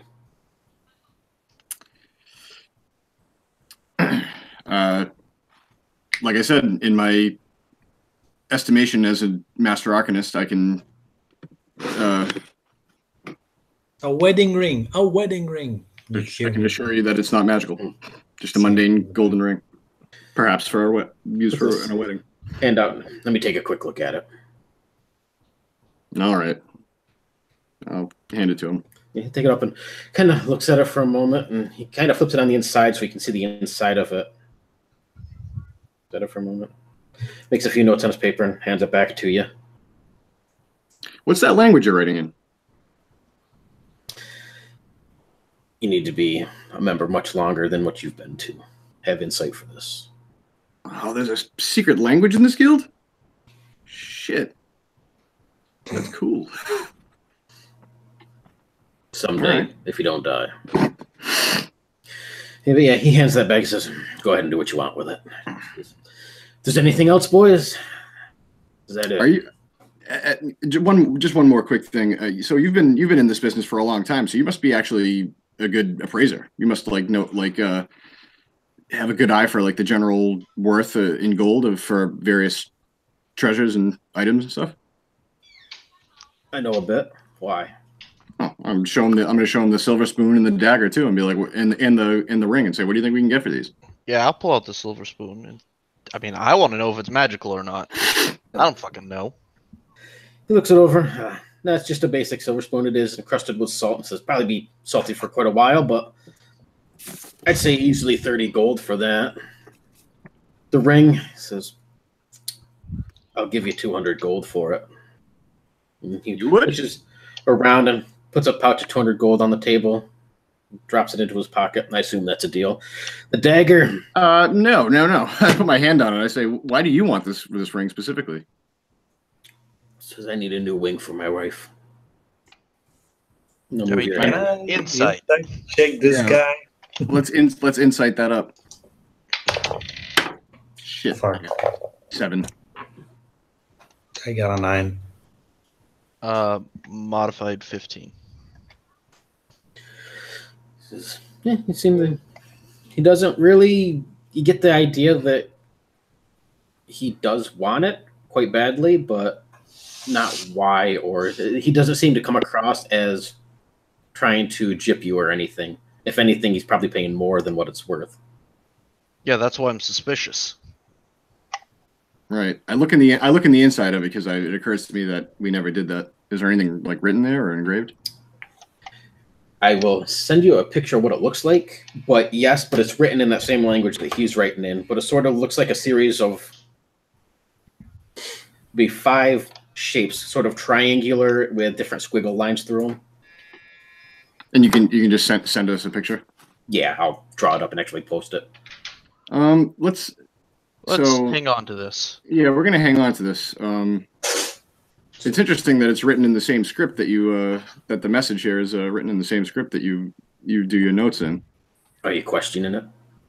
I'm just wondering what it really means to you. That wife story isn't flying. You stare at you hard for a few moments. You kind of get that, not afraid, but that kind of like you might have crossed the line a little too much feeling in your gut for a moment. All right. He stands up and takes a breath. He says, I had a sister. Her name was Alexa. She was one of the originals that went through those tunnels. She was one of the originals that buried the witches back in there. She was killed in there, and we never found her body. That's her ring. That's her name. I want that ring. Oh, well then, yeah, okay. That seems much more reasonable. Says it's not worth that much, but I'll be happily to part with it. I think you got a deal. Then I look at everybody else. Is the first squiggly symbol and the last squiggly symbol the same? Yeah, there. Yeah, I 100% buy this, and I apologize. I immediately apologize. I'm not the one who offended him, but I apologize. He says, no. I was adventurers like yourself. You got to make a living somehow. I understand. Says, We're a suspicious lot of adventurers, you know. I look at everybody else just to confirm. I'm not trying to go over everybody's head. Is everybody okay selling this thing for 200? Yeah, I'm not at you. All right. Yeah, we'll do that. Can I get a description of your sister Alexa, just in case? Not like that. she was very sexy. He describes roughly my height, long black hair, usually had it pulled back. But there's one of the pictures of her back out in the hallway on one of the portraits. Younger, obviously, nearly 30 years ago. She was, 22 at the time, maybe. Looked just like my mother when she was younger as well. Beautiful. Color eyes? Brown. All right. When you guys step out to and if you go past it, you would see pretty much as he describes her. Average height, fairly slim build, has a rapier, usually red leathers, brown eyes, black hair, has it pulled back. Quite pretty. Okay. But we didn't see any dwarven corpses. Even 30-year-old dwarven corpses, right? No. He's not a dwarf. He's not a dwarf, though. He's human. Oh. Yeah. This entire time I thought he was a dwarf. Oh, no, he's human. What about the dagger? The dagger, he flips it over. Seems pretty interested in it. He says, yeah, right person would probably pay a good chunk. Looks at the little inscription that you have that came with it. So he says, I'd hit one of the antiquarians or one of the historical societies. I'd probably say between 300 to 500 you should be able to get. Belongs in a museum. Sweet. Thanks, Captain. With that, he'll grasp wrists with all of you and thank you for your duties. He'll keep you updated on anything else that comes along and ask if you have anything else before you part ways to tavern to do whatever you do. I mean, I'm good. Ready for the next gig tomorrow, but, Just take some time to rest, heal up. Schmecker, get yourself looked at because you're not looking too good. Yeah. Stand up and, open up the door and, thank you all with a fairly genuine smile. Looks like he's in not the best of moods, really, considering the news, but... Yeah. So, once we're out of hearing, I asked the other guys, do you guys think what I'm thinking? The young woman in there could be his sister? The thought crossed my mind as a possibility. That's why I got a physical description. I think when we go back in there, I'll be looking for just that. Yeah. Speaking of which, you guys want to go back in? Now that the danger level has been revealed, I think we could probably get a little bit more than 25 gold. yeah, I mean, for enough money, I'm sure. Yeah. Might want to bring a couple more people, and I definitely want to bring more healing potions. Yeah. You're an let's get adventurer that after all. feeling first. So, yeah, we find a merchant or something. We don't have to do that in-game or anything because I know a couple people got other stuff going on here in a few, so Yeah. we can kind of wrap it up. But yeah, you can just let me know out of this what you guys decide, maybe out in the chat or something, and just what you want to sell or whatever. I will have whoever wants to make the roll for the dagger to try and sell it. I'll give you the price that you end up getting. Okay. Whatever you guys want to do, however you want to split it up, and then figure it out from there.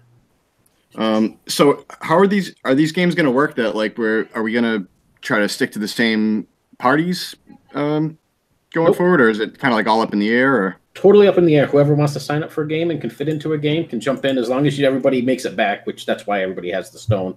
That way, technically, at the end of the session, everybody's able to teleport back to the main base and could go on another mission or, whatever's the case. all right. But everything blends together, so I would suggest that if you did take notes or anything or add anything, that feel free to post in tavern thread or something, let people know what's going on, what you found out, because even though every game is a one shot and will have its own story, and some are going to be more heavier dungeon crawls, one are going to be kind of like this one, a little bit of both. Everything, there is a couple overarching plots that are going on within everything. Yeah. Did you put in your personal notes things we marked? Because we marked, the goblins. Oh, yeah. And we marked. Okay. Yep. So yeah, Gozu, do you just want to take care of the selling of the stuff? Yeah, I can do that. I'm pretty. I can be pretty persuasive. Sounds good. So I guess I'll just do that. We can do that via in the chat. Yep. Just toss them whenever you're ready. Give me a probably a persuasion to see for haggling. I guess it'll be persuasion. Roll, see what kind of prices you can get, and And if you decide to sell it or not. I'm just going to use up my. Can I do it the next day and use my Tides of Chaos to give myself advantage? Yeah, totally. I'm gonna try and see if we can't, like, I want to do an investigation, see if I can't find someone who's specifically interested in this type of thing. There's quite a few history museums and stuff. So yeah, Yeah, you but this probably is like point a out. guy who is he betrayed his dudes and all that, right? More specific, yeah. Yeah, General Orvos. Okay, go ahead and you can do that roll if you want. I'll be giving you guidance, first of all, and then telling you that if you need to lie, perhaps, maybe I can do that better than you do. But if you decide to, just go with the truth. For the persuasion check, I got a 22 because I rolled with advantage. So. Oh, nice. All right. I got non-natural after guidance a 20. All right.